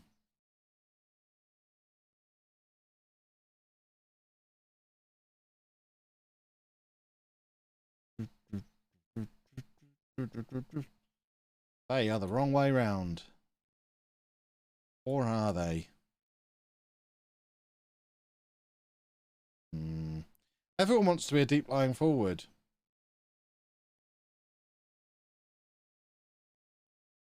Good old showy forward. Come on, boys.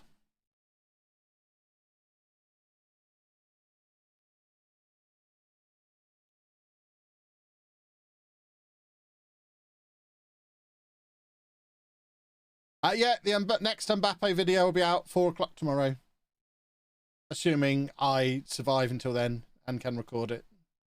I'm not dying or anything. I'm probably not going to die between now and then, but I wouldn't want to promise something that I can't deliver because I haven't actually recorded it yet.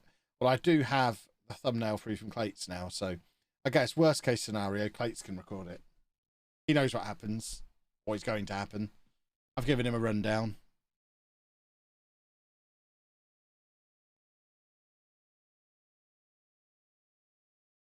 That might just be Clates wearing a black armband, firstly announcing that I died and then summarising episode 2. Maybe I think that would work as a video.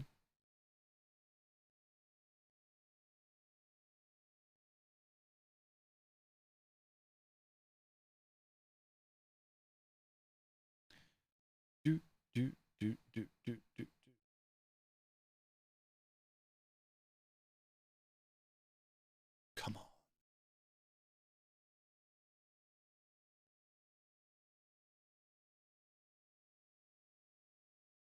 Since when is dying an excuse not to record a video, Kev? Oh, I agree.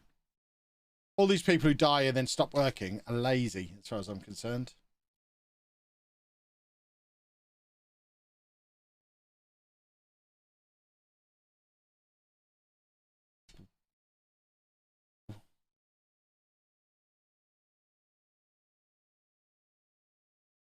Did you know dying is bad for me?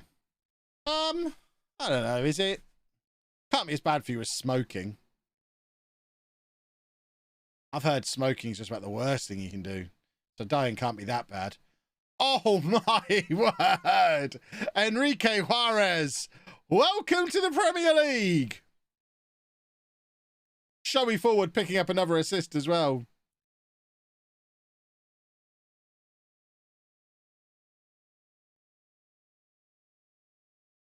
Wow.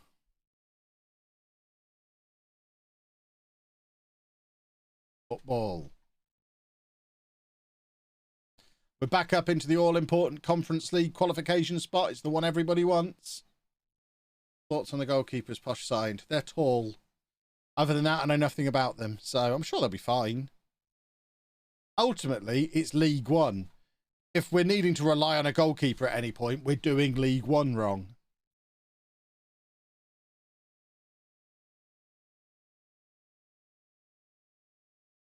It shouldn't really matter who's in goal next season. So I appreciate that we've not gone out and wasted a load of money on a goalkeeper. People saying we should have spent £500,000 to go and sign Bender from Swansea or Cardiff or whichever Welsh team he's at. That would have made sense if we were still in the Championship and needed a proper goalkeeper. But in League One, like I say, if we're relying on our goalkeeper in League One, something's going desperately wrong.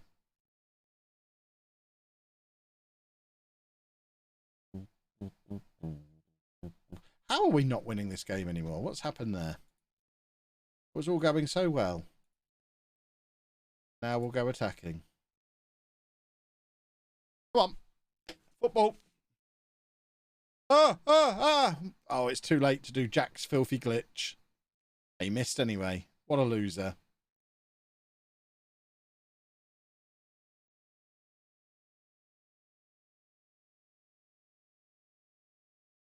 That's Bindi off of Norwich, isn't it? In midfield for them.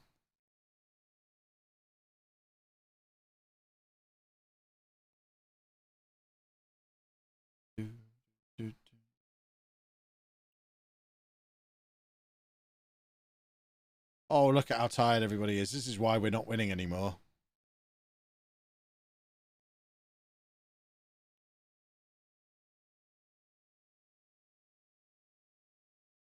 Larios is just broken.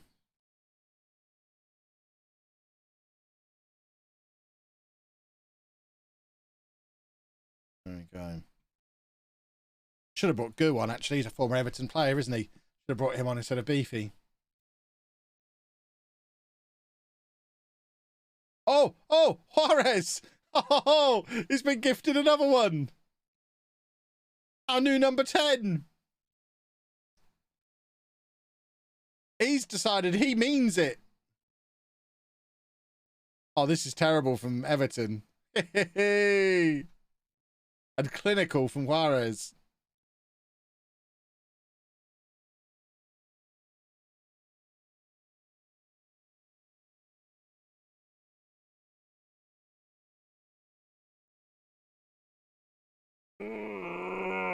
That's upsetting. Got signed off work for a few days as I have fully ruined my voice box after 5 gigs in 6 days last week. Nice.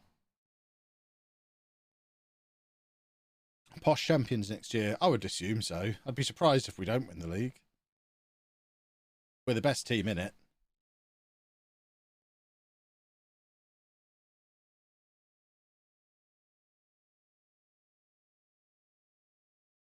By the end of last season, we were looking too good to go down. And we've only strengthened so far. So, yeah, I expect us to come back up as champions.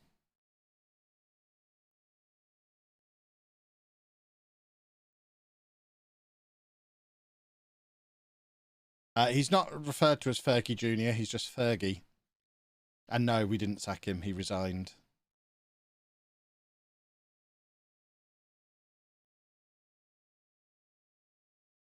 He's the only Fergie that is relevant or important. That's why he doesn't get a junior affixed to him. You can call the other guy Old Man Ferguson if you want.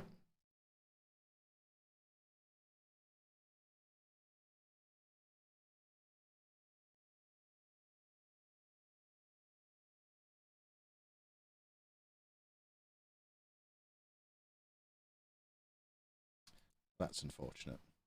Finished my second class GCSE this morning, and your book massively helped me revise. Excellent. Spread the word. Kev loves money.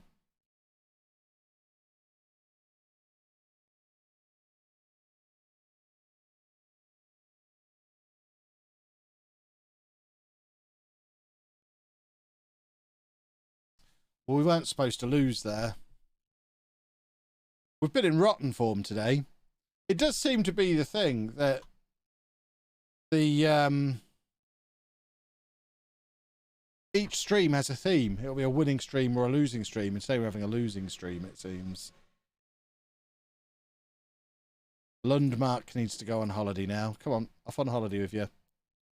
Go have a little break. Where are you?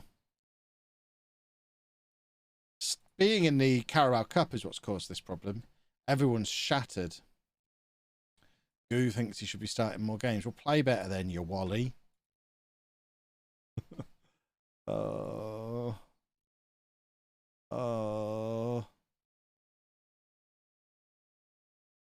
Right, we're still fine. We'll be fine. It will all be fine. That's been a miserable January, though.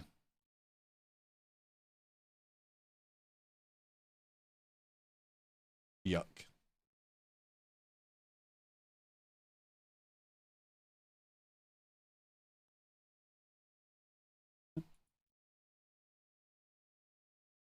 Old man Ferguson had an important role in the creation of Fergie. Yeah, but my dad was involved in the creation of me, but he doesn't get the credit as just being responsible for LOLLUJO. That was all me. I'm the talent here. All he did was have a sex wee.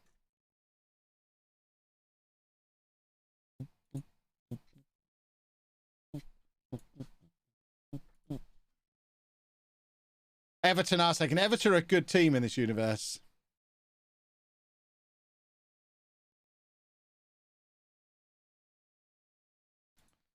They seem to have taken a little bit of the Keverton about them.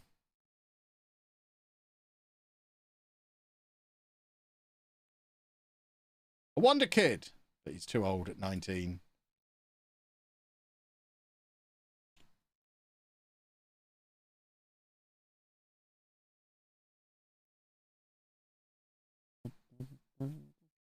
Right, Palace are rock bottom, and we've already beaten them on this stream. This is where the form comes back, or we have problems. This is why we didn't promise a mid-table finish to the board. Because you can always have runs of form like this in the Premier League. He was a weird signing. We brought him in, loaned him back to the team we brought him in from, never played him, then sold him on to someone else for the same price we paid for him. But he's on extraordinary money. Were we paying him that much? What a strange... That transfer just screams money laundering.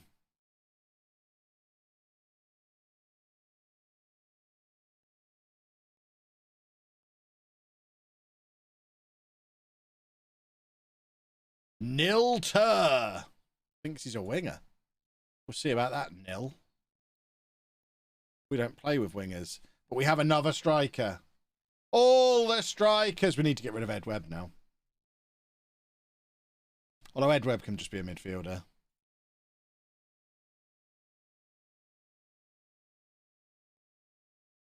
Happy to have signed such a good player. There we go. You're welcome.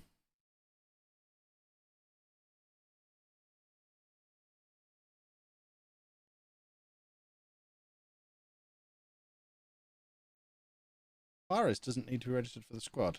Wow. I didn't realise Juarez was so young. I probably did when I signed him. That's what I was aiming for.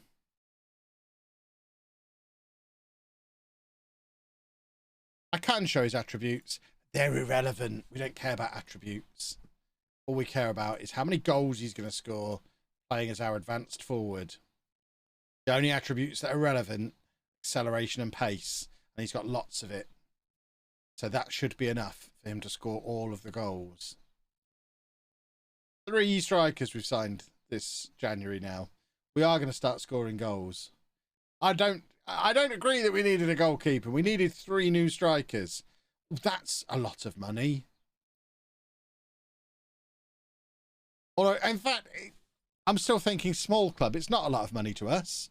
It's a lot of money for him because of what we paid for him, but we just spent £50 million on somebody. They need to pay us a lot more than that to take one of our key players away. We can give you Champions League football that you crave. We don't qualify this season. No, I'm not going to agree to sell him if we don't qualify for the Champions League this year because we're in 10th place at the moment. Yeah, valuation is what is important here.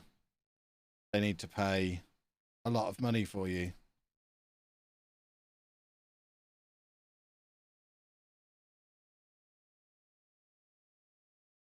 There you go, that'll do. 38.5 million. And they don't pay it. Hooray! Now we've got Coney. It wouldn't be the end of the world if we lost him. Dolman needs a rest, so he can be rested from training for a week. And we're just going to fiddle with the set piece takers now we've got new boys in. So I imagine amongst these new boys, some of them will fancy taking set pieces. Because they're all so creaty.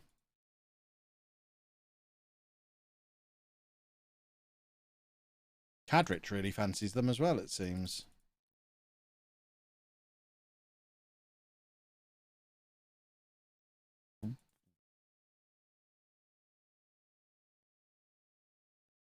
Go. And then penalties.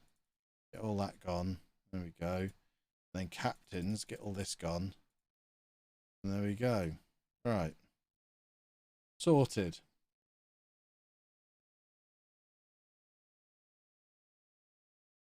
Fortunately, I missed out on getting Peterborough promoted to the Premier League last night. Lost the playoff semi-final to Sheffield United. Boo.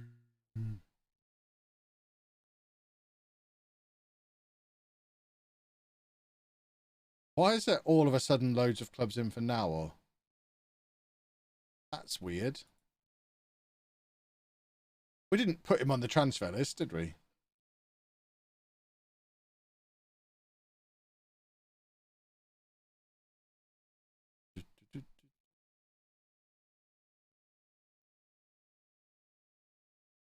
Right, I'm just going to grab a bottle of water. And you know what? I'm going to remove some liquid from myself as well. So I'll be back in 2 minutes once I've had a pee-pee and grabbed a beverage.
Observation question. Was he sitting down or standing up before he went to the toilet? Does anyone remember? You've got 3 seconds to answer. 3, 2, 1. Oh, wrong camera on. Well, that confirms I can't even do that right. I was standing up, now I'm sitting down. It's magic. Look at me. I'm sitting now.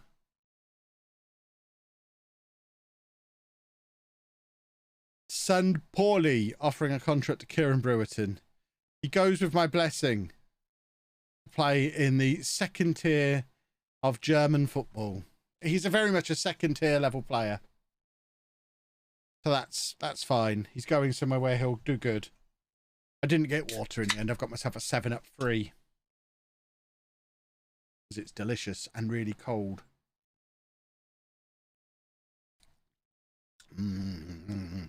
Stan Batten's on the move again.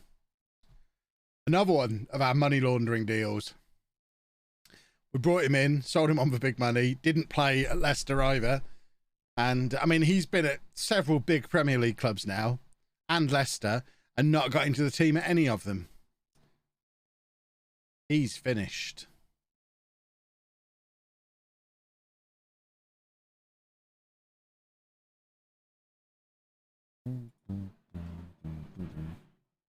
More offers in for Brewerton.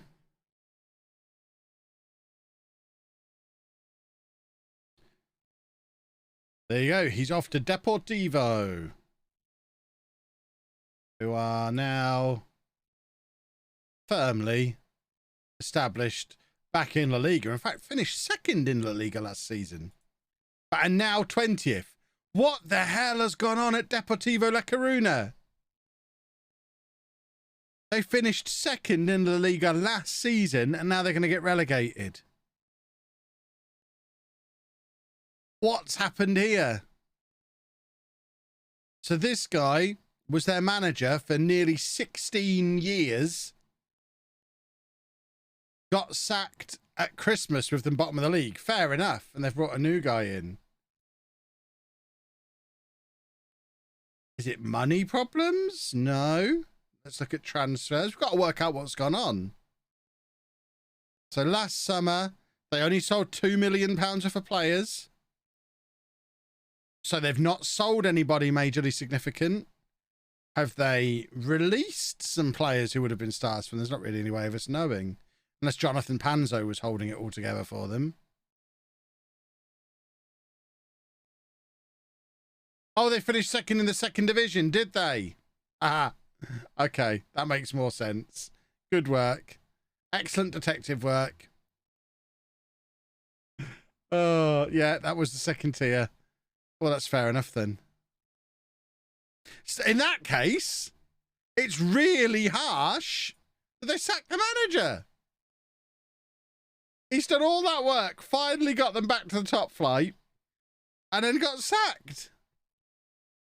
Rubbish. Daddy Oggy, thank you very much for 5 months. I mean, some of you could have said in the chat, second in La Liga 2. That's the second tier. That was second in the second tier. They finished second in the second division.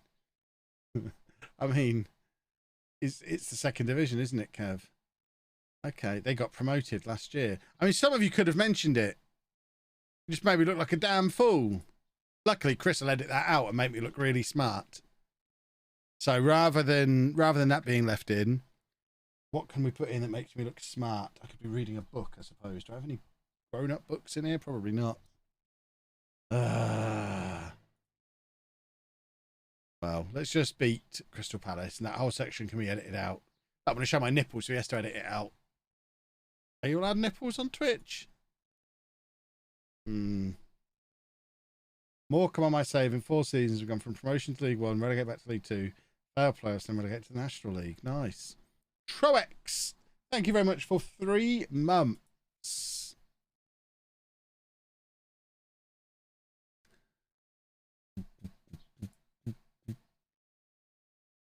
You're allowed to. I mean, it's a reasonable question. Twitch is basically a porn site at times. Or it was. I don't know if it still is.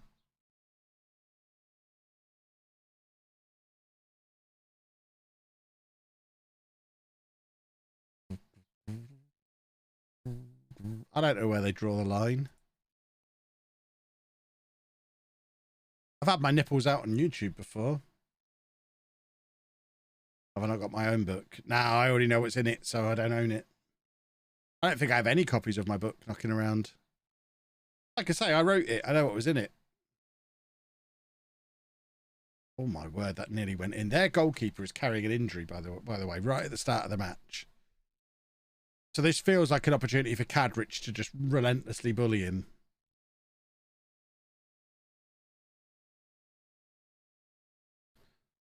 Oh, we need a goalkeeper. What do I think of Doncaster Rovers' chances of getting out of League 2? I don't really have an opinion. Are they good? If they're good, probably quite good. If they're not, probably not so much, I guess. I wrote a book. I've written loads of books. I don't even know how many books have I written now? 8 or 9? I think. I don't even know. I used to be a prolific writer. And then I started YouTube and haven't done any writing in the last 6 years because of it. But I do, like I hinted at in the Mbappe video, I do plan to get back into writing soon, hopefully. I do enjoy it.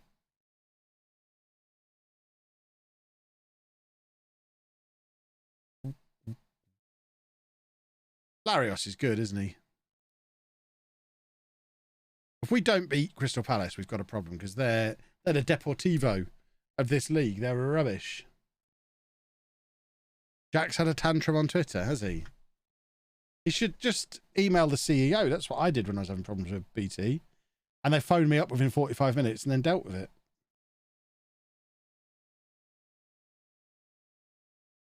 I'm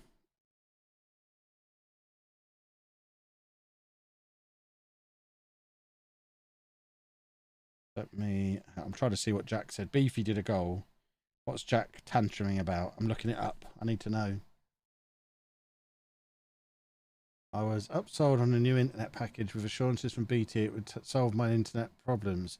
Due to that new package processing, I now cannot order a fibre package which became available yesterday, even if I wanted to, without losing internet access. Oh, I had this exact issue. I appreciate you reaching out to me. I've emailed Clive Seller, your CEO, directly. There you go. That's what you need to do, Jack. That's what I did, and it works. He should have had a phone call by now. I got my phone call within 45 minutes.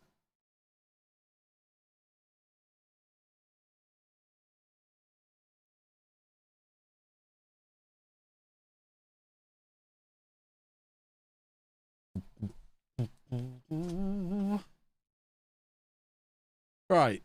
There you go. We're winning now, which is good. What did I write about? My one that actually was a bestseller was Revision Guide, the Lazy Students Revision Guide. And then I've written some fiction. I did some books to go alongside one of my old podcasts. The only one that's still available is the Revision Guide. The rest of it was a bit rubbish.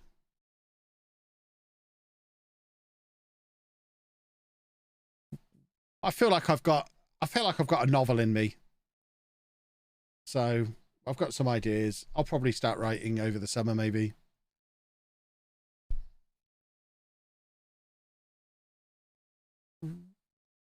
Ooh, underside of the crossbar.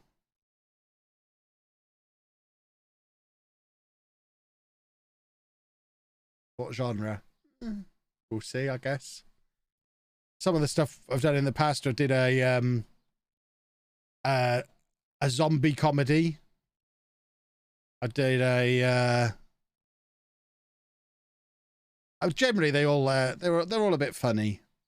I'm a very funny guy, as you know. You watch the streams. I'm hilarious, so they're all pretty funny.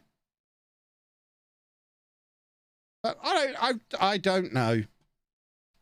We shall see how it all pans out. Shall we get Nil Tur on? I want to look at the new guy. Come on, Nil. On you come.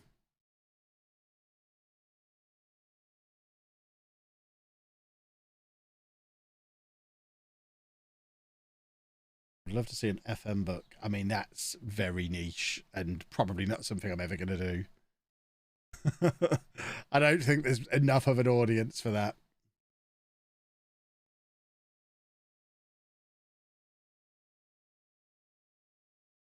Right, come on, give it to Nil. Give it to Nil.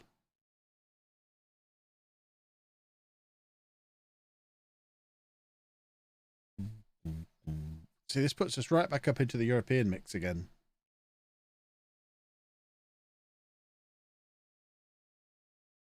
Oh, has Jarvis got himself sent off here? Being a thug. A hooligan. No, he's just been told to calm down. Oh, come on, Fleming. Hey, see, we don't need a keeper. We've got a top goalkeeper. Right, Beefy, get it forward. Give it to Nil. I don't even know if that's Nil on the attack. It's not, it's Juarez. He'll do. Give it to him. Book should be about your adventures to conventions and things like that. Again, I think some of you are describing what can only be phrased as really terrible book ideas that no one would ever want to read.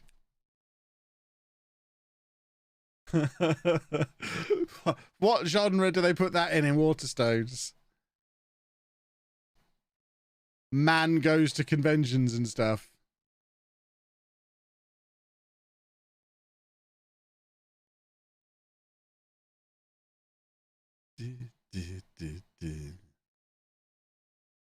Oh, look at it. Look at it.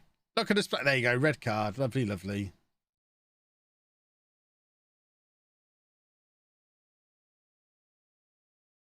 What you need to do is write a monologue about watching paint dry. Yeah.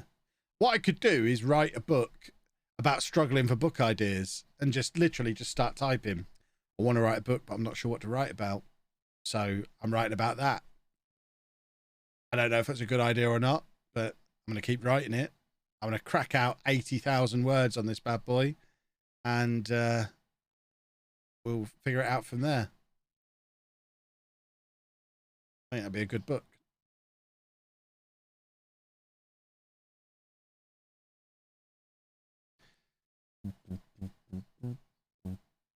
Beefy. Oh, that's terrible first touch. Have I heard how Dr. Benji is? I haven't spoken to Ben, really, for a couple of weeks. I only really talk to any of them lot when we're playing the network game, and because we haven't played the network game for a month, I've not really had any contact.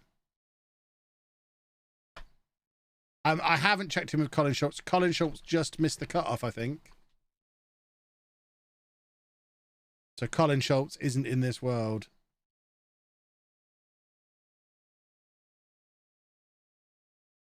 Write a biography of my manager from one of my Non-League Legends series. Again, I should clarify the purpose of writing a book is because I want people to buy it and read it. Maybe I wasn't clear enough. If people wanted to read about Football Manager, bloggers would still be relevant.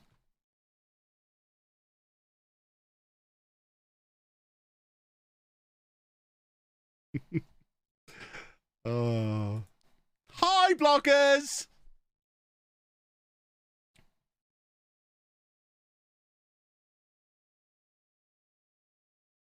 In my defense, they don't like me.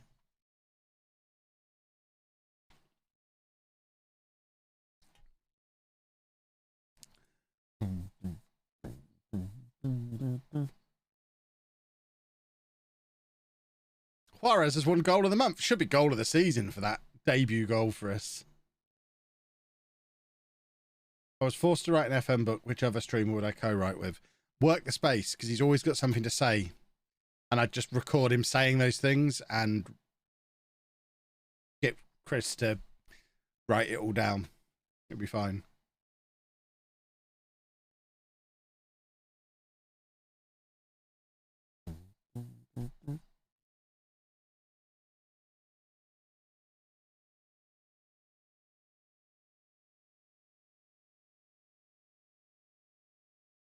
A book would have so much Jack explaining in it. Yeah, I think that would be great.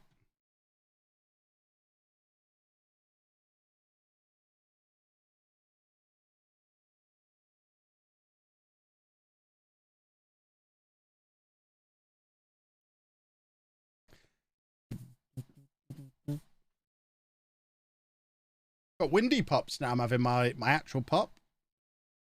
Who'd have thought actual pop leads to windy pops? Monaco are in for Tom Wooster. Wow.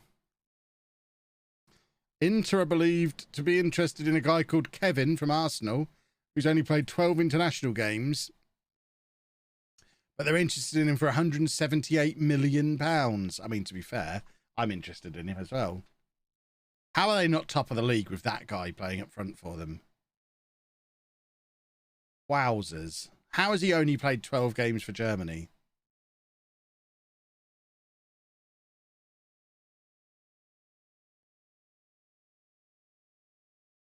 If I pushed you for an answer, would it be fiction or non-fiction that I'd write? I'd want to write a novel.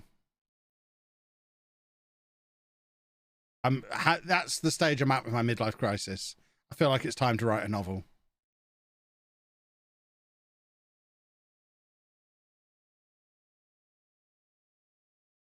I might just take a month off videos at some point and just lock myself in a cupboard and write it.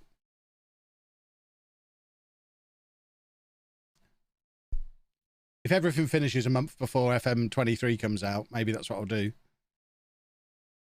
Go get an Airbnb out in the countryside somewhere, away from everything, and just sit in that for a month writing a book.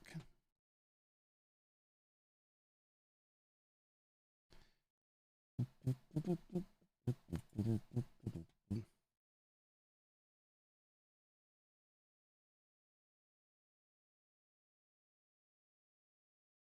a website for a book called How to Scam People, accept pre-orders for £10, never write the book. It's not a bad idea.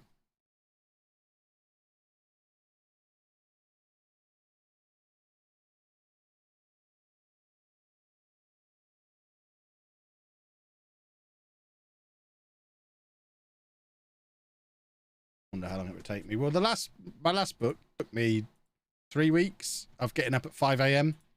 I wrote it while I was still teaching. So for 3 weeks, got up at 5 a.m. and wrote from 5 a.m. till 7 a.m. every day. So about 4,000 or 5,000 words a day. And it took 2.5, 3 weeks to actually write the first version. And then about as long again of revisions. And then probably 6 weeks of it being sent back and forth to an editor. I think we went through like 5 or 6 rounds of revisions with the editor. So from initial idea to completely finished manuscript, it was about 2 months, maybe 10 weeks. I'm a fast writer.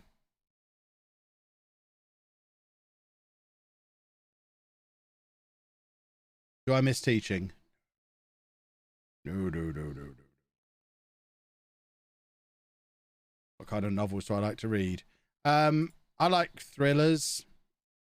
I like the Jack Reacher series. I've been reading a lot of Andy McNab stuff recently. I also like fantasy stuff. Like the Song of Ice and Fire I read because Game of Thrones was cool and I enjoyed the books far more. I don't read as much as I should, really.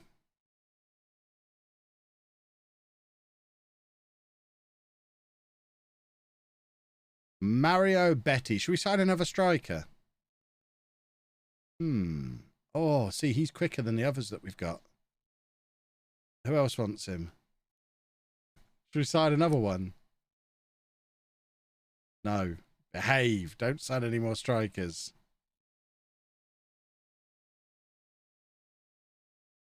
I have watched the Reacher series on Prime and thought it was really good.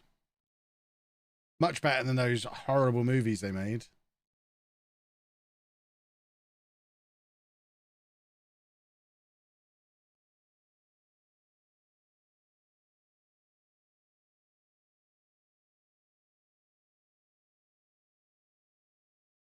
I get the German. Which German?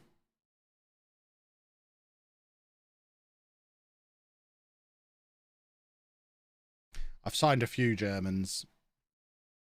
So probably. I have been signing Germans recently. That's my new thing.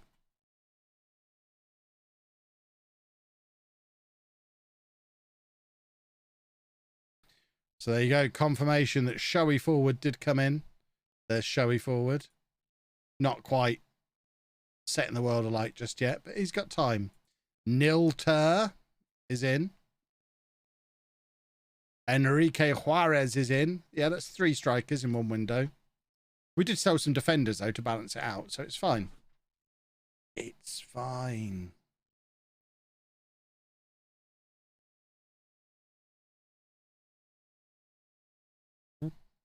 I suspect, based on how they've settled in so far, when we're looking back at this in generations to come, we'll be talking about this guy as the signing of that window. Marius Koenig, who just seems like a very, very good midfield player. And then we sold a bunch of fringe players to pay for it. So all in all, a good window.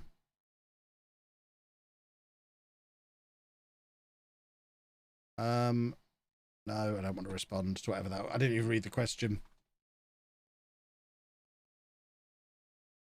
Right. Conference League squad. This is where it's going to get a little bit tricky, keeping people happy. Like, we can't not have Showy Forward in our Champions League squad. That would be madness.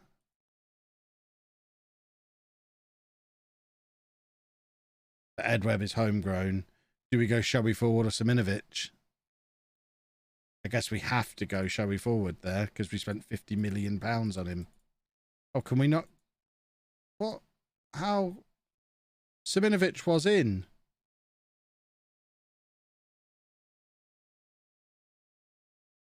So Vold, Simonovic, and Bailey and Sandro all miss out. This is why we've been signing 18-year-olds. Oh, maximum of 3 new players. That's why. Okay. Oh, that's unfortunate.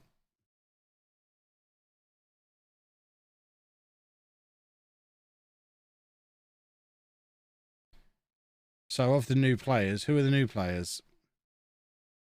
Koenig, Fares, and Nil Tur. Oh, Showy forward's going to be grumpy. But we kind of need Koenig in. But the other two are older and will be really grumpy. Showy forward's just going to have to be grumpy. It'll be fine. Maybe as an 18-year-old, he won't be too grumpy.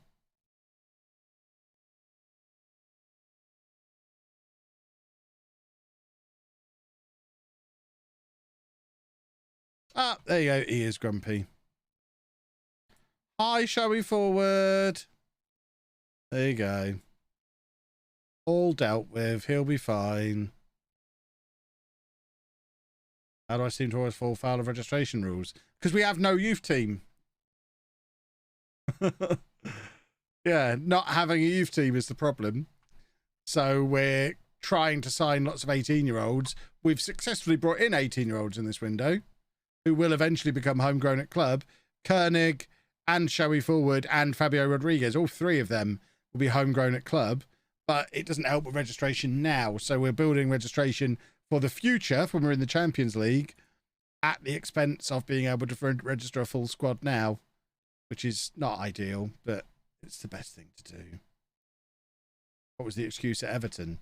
Same thing. Everton don't have a youth setup. I had to sign Ross Barkley just to get a homegrown at club player. There are no Champions League quality homegrown Everton players.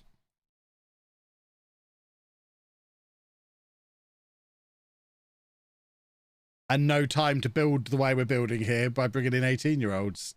Because I've also got to finish above those 3 clowns every season in the Premier League. So I can't even take a long-term view of it. Sacrifice a little bit now for the future. Because we're not going to get that far into the future. And I can't be doing with them beating me in the league in the meantime. So we just have to kind of accept it with Everton.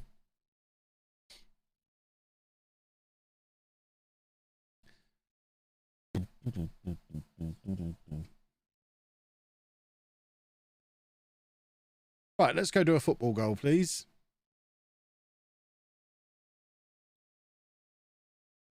Did you not have a glitch for registration for Europe, then able to play the players anyway? With Everton, it was that we were in the Champions League, but then we got knocked out into the Europa League, I think, which is why it looked like a glitch, but it wasn't a glitch. It was 2 different competitions, so it's not a glitch. We were just able to register an entirely fresh squad.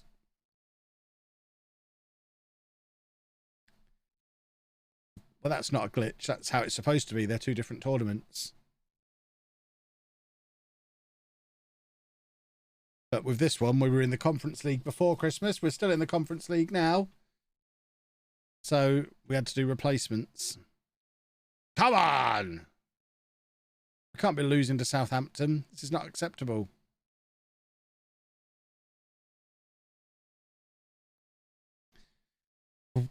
Disappointed you didn't get a gaming table. Yeah, I think Anna would kill me. Especially because the dining table we have is, I think, the most expensive piece of furniture we own. So she'd be really, really cross if I got rid of the one really nice. It's the one premium piece of furniture that we have. Our sofas are trash from Argos. They are rubbish and they are broken. The recliner that she uses is Argos. I guess actually this desk that I use here is both the most expensive and the most premium bit of furniture we own. But we don't own this. The business owns this. But our dining table is a nice dining table. Because we never had a dining table before. So when we moved here, we thought, let's actually get a nice one that will last the rest of our lives. Rather than constantly getting disposable IKEA stuff. So yeah, she would kill me if I got rid of that to get a gaming table. Where's the dining table from? Oak Furniture Land, I think. Maybe. Probably wasn't. We looked at lots of places and then ordered it online. I don't remember. I wasn't, as you can imagine, wasn't massively involved in the process. But it's actual proper wood rather than fake IKEA wood that falls apart if you lean on it.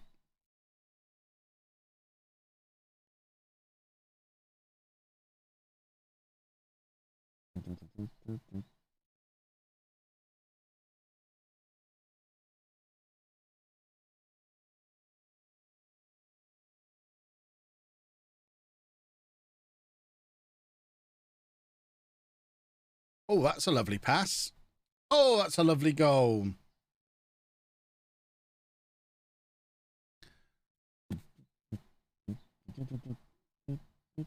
Oh, yeah, the dining table is a nightmare. I remember when it got delivered. Because our kitchen's upstairs. They delivered it into the hallway. I was here on my own because it was before we moved in. I was over here for a couple of days before we moved in, just waiting for deliveries. And that was one of them. And they delivered it downstairs. But I had to lug these 5 flat pack boxes up to the kitchen on my own. In fact, it was probably more than that. I think it would have been 7 boxes because there's 6 chairs and then the table. And it was heavy. Oh, it was heavy.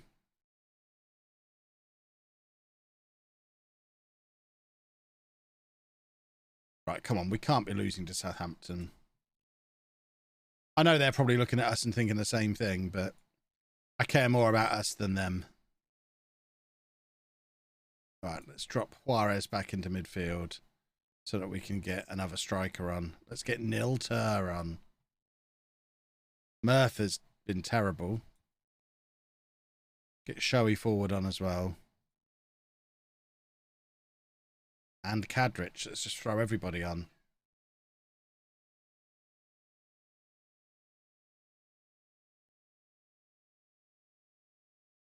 Swap those all around again.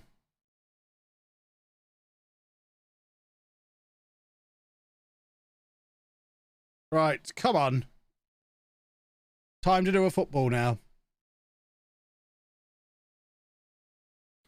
We require an equaliser. Ah, stupid knee.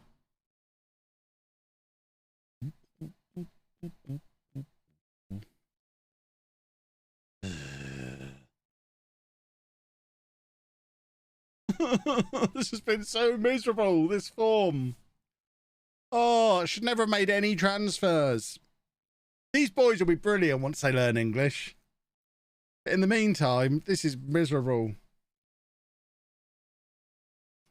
Hopefully we get a nice draw in the Conference League when that finally happens. This is creating sadness. I do not care for sadness.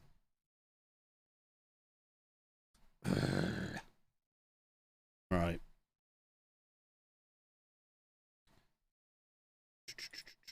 Who do we play next? Blackpool in the FA Cup. Well, that's an opportunity to rotate some players. And hopefully score some goals. And have some fun. Remember what winning is like. That's what we're looking for here. But the form we're in, we'll probably lose. Question for you English folks. I work remotely for an English company from Greece. I have pre-settled status for living in the UK. But now they make me come back to the country so I don't lose my status. Please tell me the cheapest city to live. Don't care if it's a dump. It will only be there a couple of months not lose my status. Well, basically, the further north you go, the cheaper it gets. So I imagine Carlisle. If it needs to be England. If it just needs to be UK. Go even further. Just go right up into the north of Scotland. The further north you go, the cheaper things are.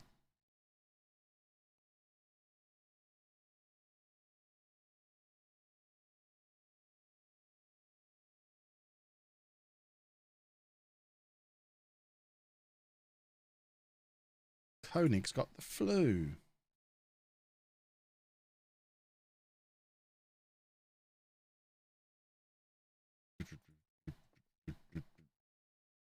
Ow, ow, ow, ow, ow. Stupid knee hurts.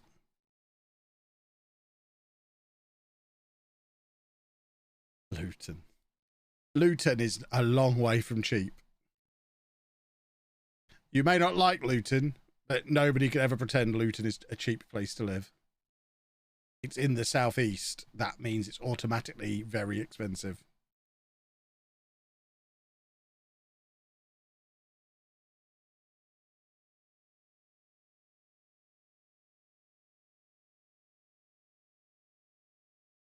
Lincolnshire's surprisingly cheap. There's no good jobs there. I mean, I moved from Lincolnshire to where I am now, and this is cheaper. And I used to look at places like Sheffield and Manchester even, and think, wow, these places are so cheap. So yeah, Lincolnshire is not that cheap.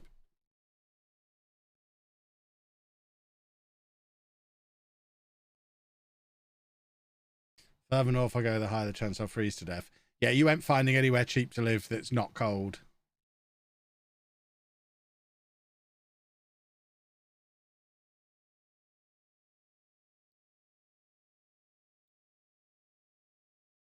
Hull's a pretty good shout. Yeah, I know Hull can be very cheap at times. And you get chip spice in Hull, and you can go and visit the Deep.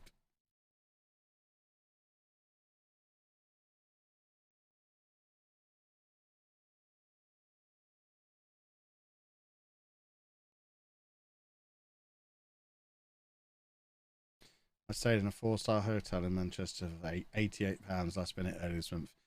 Yeah, do you need a permanent address? Could you not just get an Airbnb? There's some pretty cheap Airbnbs. Oh, I guess even £88 a night is more expensive than just renting somewhere for a couple of months. I'll level with you. I don't really know what your plan is.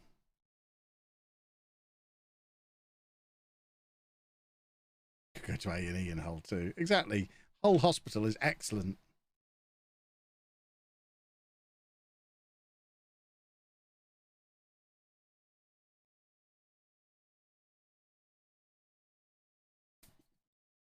You go to northeast, avoid Durham, an expensive area when compared to the rest of the region. There you go. But I imagine still really cheap compared to the south of England. Oh, I need to show a permanent UK address until they review my status. Yeah, well, you just need to be as far north as you can bear to be, weather-wise, I guess. You won't find anywhere cheap in the south. That is a thing that does not exist.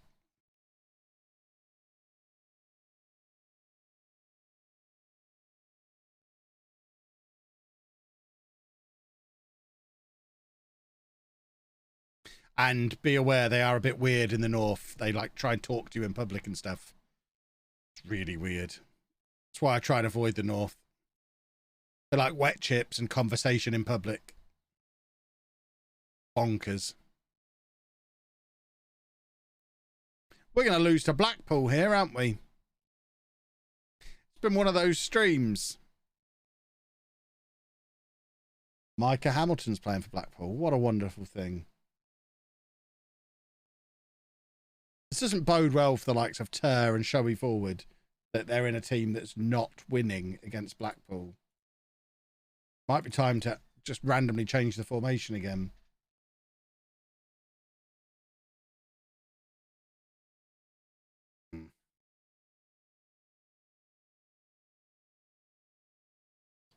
Come on, Goo. On you come.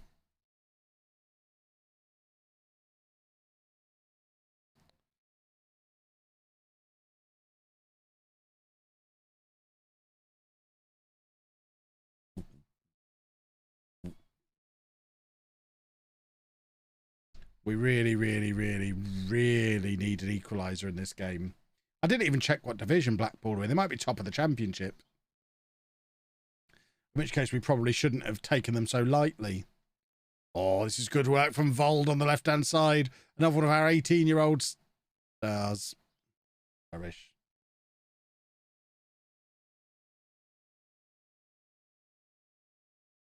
The thing you don't understand about Northerners is that we're not universally awful human beings. That means conversations in public are actually okay. I mean, I don't care if you're the greatest human being in the world. I don't want to talk to you in public. Public is for ignoring people and looking down.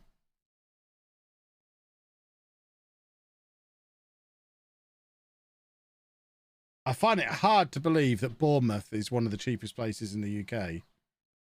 Very hard to believe. I'd move to Bournemouth right now, happily. Bournemouth's awesome.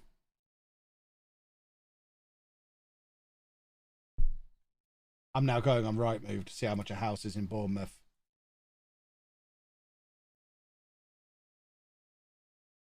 Whilst we're losing to Blackpool. Bournemouth. So, let's say I want a 3-bedroom house, which around where I live now, you could get for about 260, 270. I'll put a limit of 300,000. See what we've got.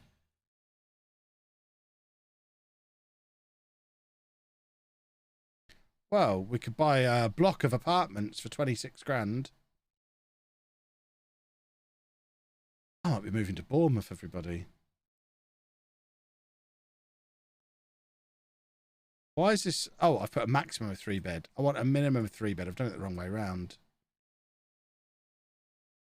So, give me 4 beds. There's 2 4-beds under 300,000 in Bournemouth. That suggests it's not particularly cheap. So this is a 5-bed semi-detached by public auctions. This is a auction, so this is a repossession. Well, I can tell you now, when I look for 4 beds under 300,000 in the Midlands, there's loads of choices, not just 4. So Bournemouth, definitely not cheap. Ah, now see what you've... The third most affordable. Yeah, most affordable is very different to cheapest.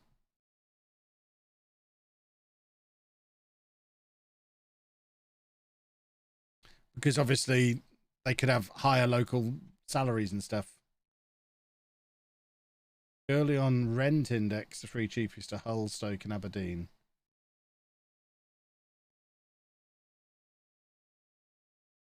Yeah, I'd move to Bournemouth. I used to go to Bournemouth every summer as a kid.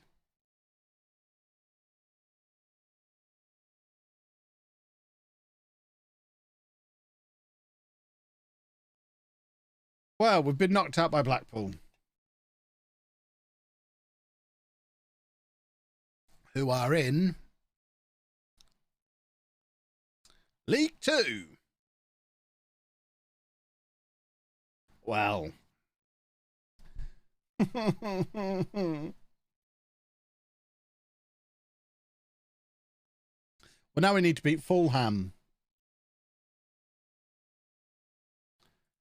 It's been such a weird season. Is that first stream?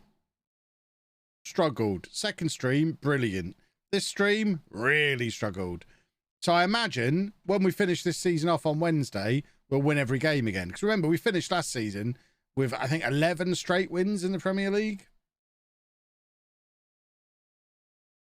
Where am I based? In the East Midlands. That is about as narrowed down as I want to make it.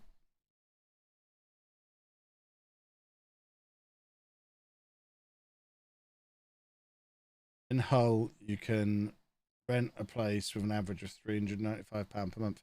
That is so cheap. I might move to Hull.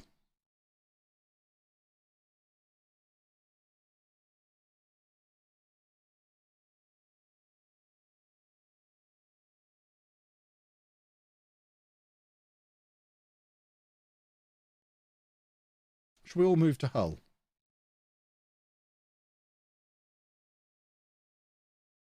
The problem with Hull is transport links, isn't it? Presumably that's why it's so so cheap. Because it's just really awkward to get to.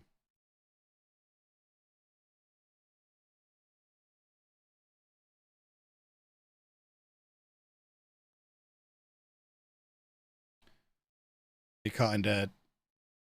can go across the bridge if you want coming from the south, otherwise you're coming all the way around here. I mean, getting to London from Hull must be a nightmare. Yeah. Don't think I'm moving to Hull.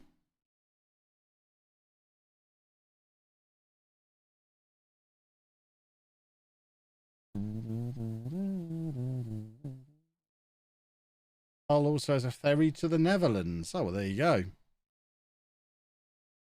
It's probably quicker to get to Amsterdam than London from Hull.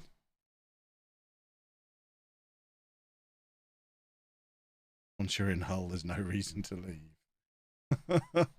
That is ominous. I mean, I've been to Hull on holiday and had a lovely time. Doesn't Hull often appear on the worst places to live in the UK? It does, but I'm from the worst place to live in the UK, Peterborough. I don't live there anymore, but it is usually the worst place to live in the UK. So anywhere better than Peterborough is great.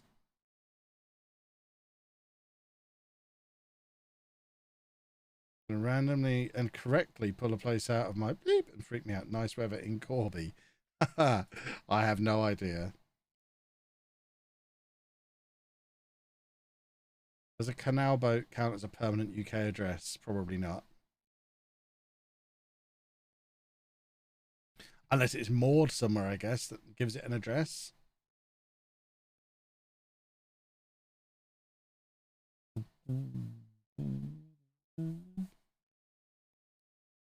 Right. Ah, pressing all the wrong buttons.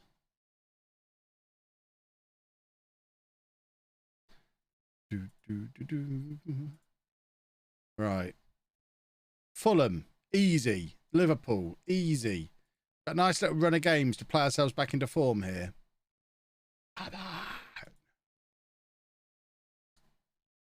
Showy forwards injured. Koenig's injured. We're losing all of our new signings, so we can go back to what got us where we were. So I guess that's a good thing. Get them to fake injuries.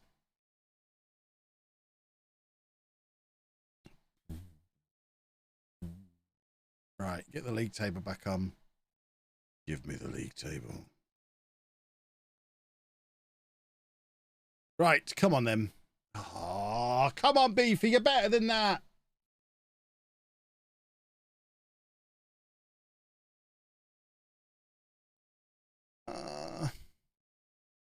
I just have no confidence that we're going to win the game, and that's not a good situation to be in.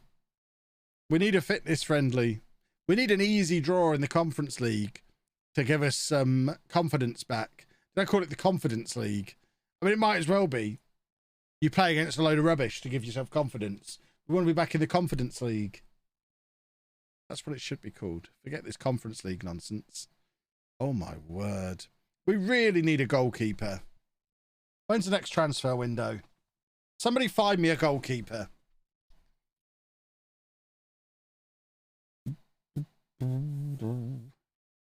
We're still not a million miles away from Europe, though. That's the mad thing. Couple of wins and we're back in the European spots. Champions League qualifications still not out of the question this season.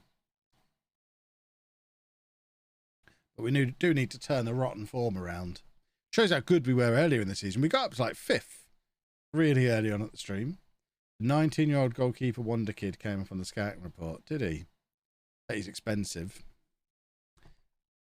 How old is Hoyenhal? Doesn't matter. He won't come to us. He's probably in his 30s. Still a Manchester City reserve. Still on like £100,000 a week. No interest in signing for Leamington. And we won't pay that. We won't pay the £70 million fee Man City want for him. So, yeah, we won't be getting Hoyenhal ever. And I imagine Hoyenhal's not as good as Fleming. Because that's the thing to remember. Hoyenhal looked great in that Norwich team. But I didn't take him to Dortmund with me, did I? Right, come on. We'll have a goal here. Just realised I've got the strikers the wrong way around on my set pieces again. Oh, no, I haven't. No, they're the right way around. That's fine, then.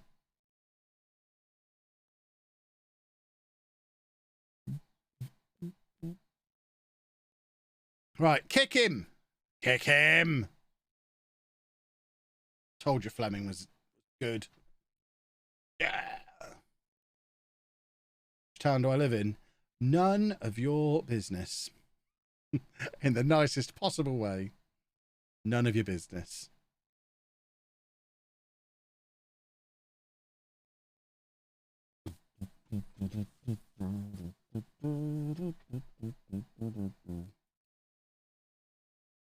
Dude, I love that town. I do too.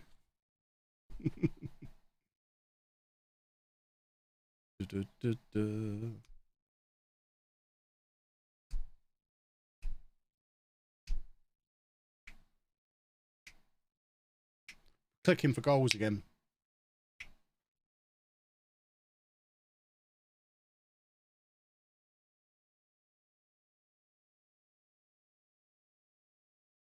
That's true. Thank you for 27 months as well. And that is very true. Didn't someone work it out when I posted about next door being on Rightmove? They think they did.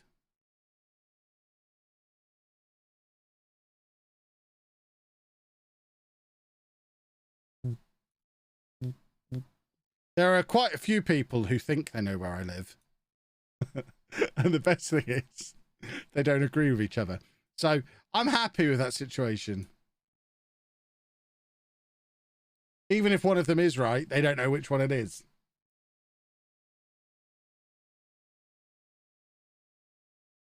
Right, come on, let's have a goal.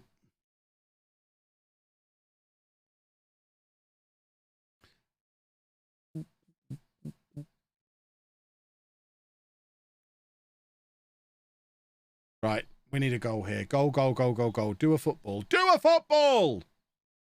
I mean, he's nearly done a football there. You said the town on stream before. No?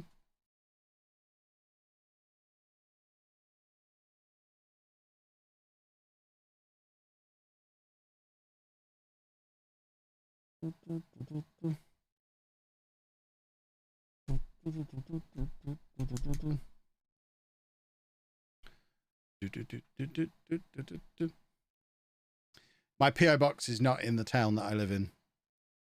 I'm not that much of an amateur.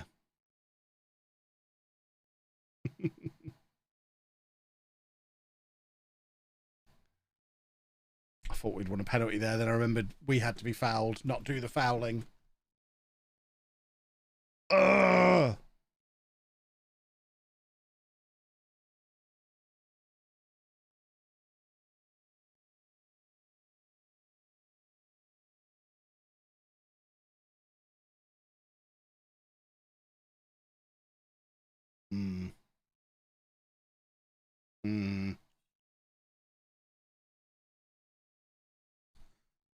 I'm glad we bought all these strikers and now can't score goals. Remember before we bought all those strikers and we could score goals? That was nice, wasn't it? But now the old ones don't score either. Oh. And now we have to play top of the table Liverpool. It gets worse. We need to restart the game. Rainer, thank you very much for 2 months. I do live in Hull. Exactly. That might be what I start telling people. I live in Hull. Or I believe it's pronounced Hull if you live there.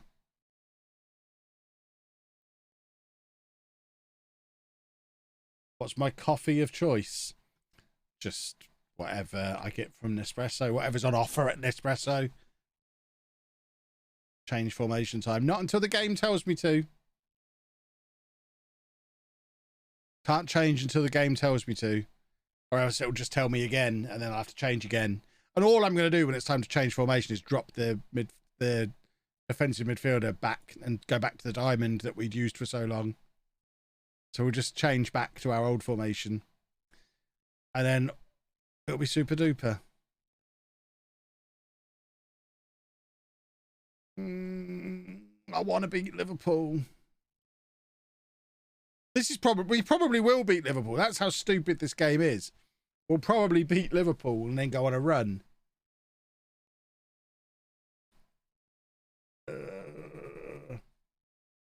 Kev's a northerner. I am. Can't you tell by my thick northern accent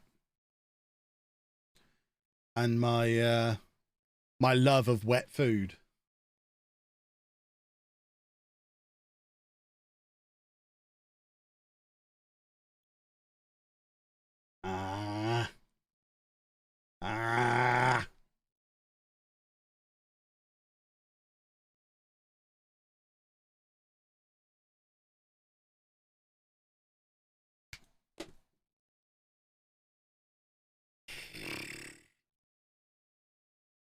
Yeah, love chatting in public as well.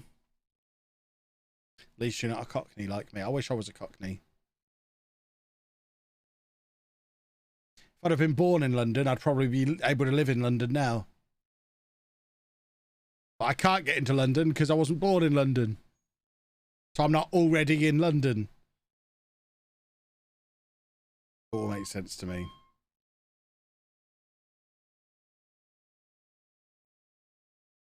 Right, we're going to beat Liverpool here. You can't stop me. None of you can stop me. Come on. Oh, look at this. Look at it. Look at us go. Shh. I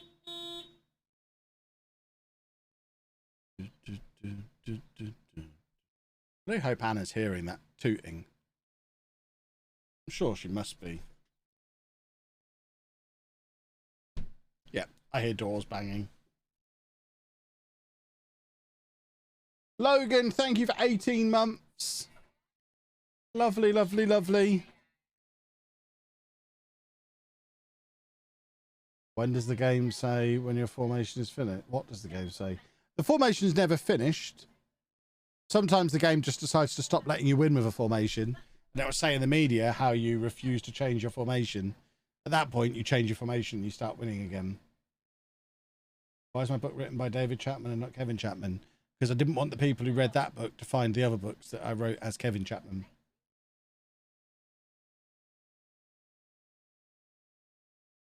Because at the time, I had several books under the name of Kevin Chapman that were full of swearing and grown-up stuff.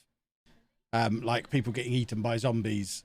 And I didn't want my students, because I was still a teacher at the time, didn't want my students to buy my revision guide, click on my author profile on Amazon, and then find the other books that weren't appropriate for them. So I had to do that one under my middle name, which is David. But it also conveniently means now when I write another book, I can write it under my real name. Because it won't need to be linked to that one, which is good. I don't think we had Dave when I wrote the book. I'm not sure. Maybe we did.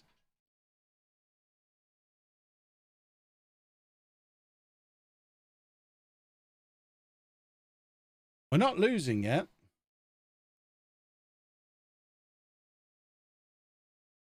Teaching English as a second language is 3 to 5 weeks. Delivery, it says on the Dutch site. What? Can they teach Dutch to me in 3 to 5 weeks? Because I go to Dutchland in 3 weeks' time. If I'm fluent in the language and I get there, that'd be excellent. Unnecessary in a country like that where they all speak English. But I'd like to be able to show off. Wander around the place, Dutching my face off. They'll love it. I'll be their hero. The locals will adore me.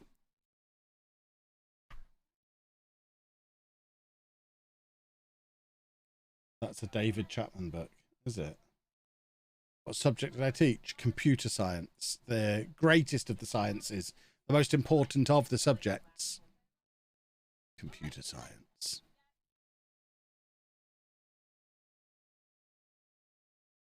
Oh, beefy.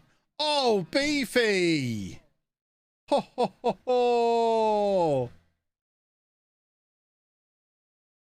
That's what I'm talking about. Beefy pulling a beefy. Oh. We are going to beat Liverpool, aren't we? Which is just stupid after the form we've been in. Everton are only 1 point behind them in the chase for the Premier League title as well. What a Premier League story.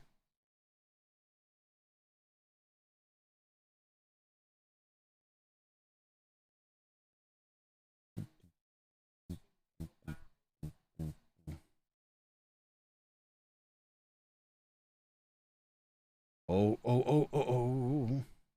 To be surprised, we were in Gran Canaria and I was ordering everything in English. My wife went to the bar, asked in Spanish and didn't have to pay a thing. Nice. Hello. I can mute, yes. I'm muting everybody.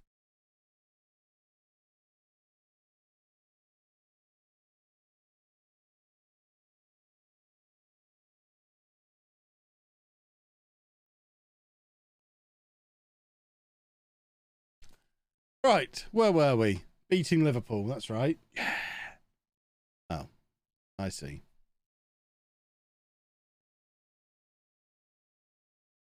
Boo! Rubbish.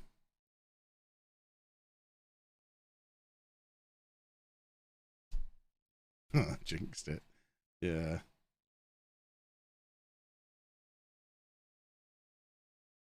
Right. Come on, then. What are we going to do here to try and win this football match? Get Nil Tur on. Come on, Nil. Show why we spent all that money on you. I'm going to give up on Nil soon. He hasn't started a game yet, but I need him to start scoring some goals. Come on. Where was Nil? You're supposed to be at that far post. Thank you, Dr. Dureco. Is that a penalty? I don't think it was in the box, was it? Nil scores, nil goals. Yeah, exactly. I remember playing WoW years ago, raiding, realising how bleep England education was. I was chatting to people from all over Europe who spoke perfect English. I've been taught it from... I mean, how is that? That doesn't mean our education's bad. It just means we acknowledge we don't need to speak other languages because everyone else speaks English. If anything, that suggests a well-developed sense of awareness and intelligence will focus on other stuff. You don't need to learn other languages because everyone else speaks ours. Exactly. I certainly wouldn't waste my time learning languages when I could learn something more important like calculus.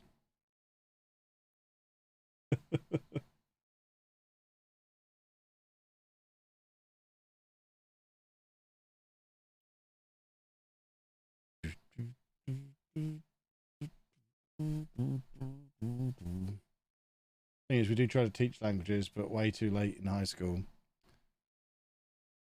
Yeah, I mean, but the thing is, all these other countries that are teaching English, it's obvious that you choose English because it's the language.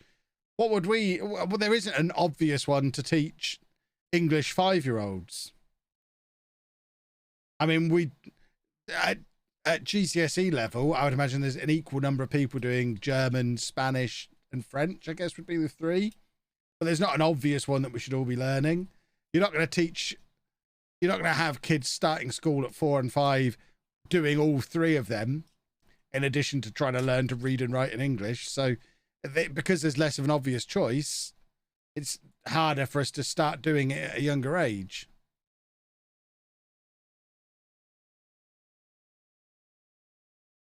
Spanish is a bigger language than English. Depends how you define bigger. There might be more native Spanish speakers in the world, but they're not the ones controlling business and the media, and like English is the language of business. It's the language of employment.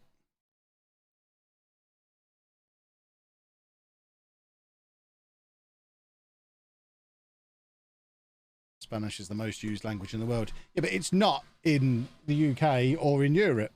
So it doesn't really make much sense here. And is Spanish more used than some kind of Chinese language?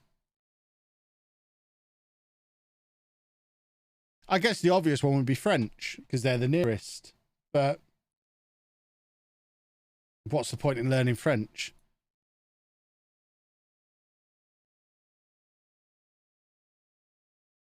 Mandarin is the most used language. French is more than Spanish. We should be learning Spanish rather than them learning English. Why? That makes no sense. What is the benefit to all English people learning to speak Spanish?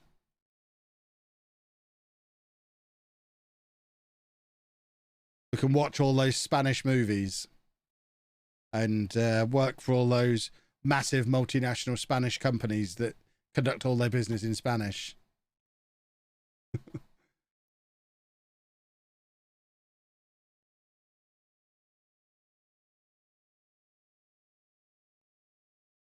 That's why they don't really bother with languages so much here.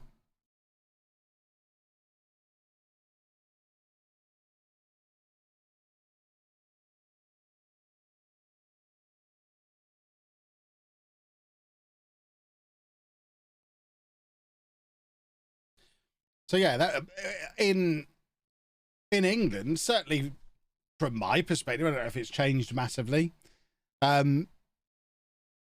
But learning a language is just like a nice to have. Whereas I imagine if you're in a non-English speaking country, you want to learn English so that you can understand the social media stuff, YouTube and movies and music, and it's all in English. So it's less of a nice to have and more of a necessity to be able to speak English, which is why the motivation is higher, which is why they start earlier. Simple. There's only 16 teams left in this tournament. Wow. Is there anyone any good? Not really. If we could find some form again, we could win this. Roma are probably the best team left in it. We've beaten them twice in it already. So this is very much a winnable tournament. We just need to find some form again. I can't believe we've got Roma again. They were in our group. We've already beaten them twice in the group stage. Wow. They'll get their revenge now. Cannot believe that.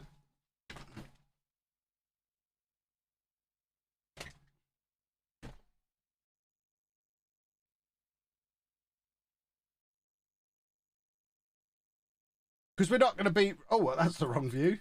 We're not going to beat Roma if we're not in form. Oh, that's so annoying.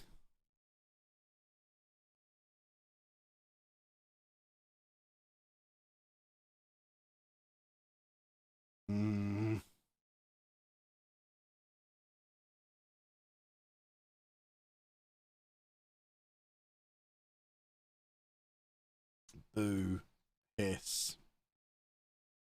In Finland, we're taught Finnish, Swedish, and English. You can choose to study lots of other languages too from age 10 plus. Not sure when you can opt for Spanish. I think that in real life it would never happen. You never get Roma. I mean, Football Manager will have it modelled right, I'm sure.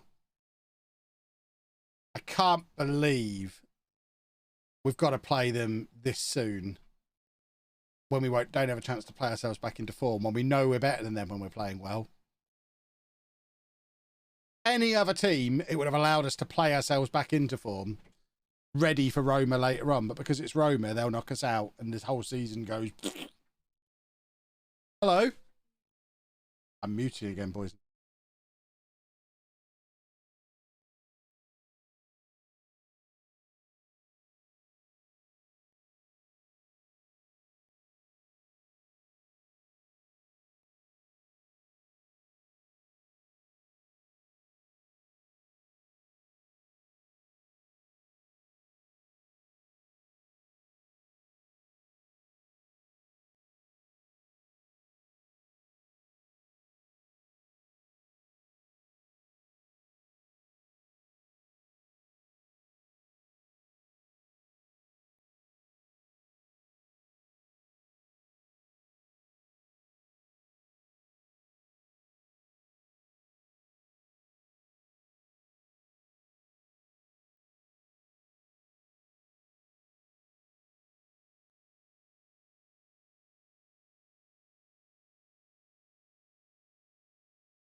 Well, interesting little piece of information. I might have to end the stream in a minute, boys and girls. We'll play this game, but I need to make some phone calls. We've just had some very surprising news that apparently Andy finishes school in like 10 days permanently. We'd been told that, well, we hadn't been told. We just worked by the term dates that he had on his on the school website and stuff. So all year long, we've been assuming he finishes at the end of July, like he normally would, because it's his last year. And the bus have just said to us now, how old is he? What's the plan for him next year? We're like, oh, well, he's leaving. He's done. They're, oh, well, then he'll finish early. What do you mean he'll finish early? No one's mentioned he'll finish early. And Anna's just emailed the teacher, and the teacher's come back and said, oh, yeah, his last day's on the 30th of June. Even though we've been working with these people all the way through to have all his transition stuff start from the end of July. So he's now going to have a month at home that we've not planned for. And all the transition stuff is wrong. So I need to make some phone calls. Ah! We've been working with the school all year and they've never mentioned. Oh, my word. Oh, I hate the world sometimes. I mean, that could potentially put TwitchCon in doubt. Because by then he'll have been off school for a couple of weeks and will be, when he's not at school, he is not happy. So we might be pulling out of TwitchCon. Watch this space. Oh, I'm going to shout at them. I am going to shout.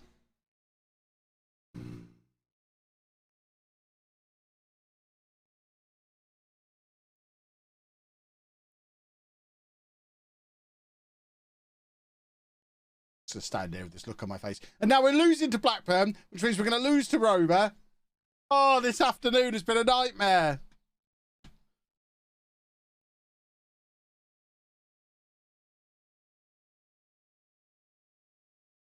I'm very cross. Oh, dear.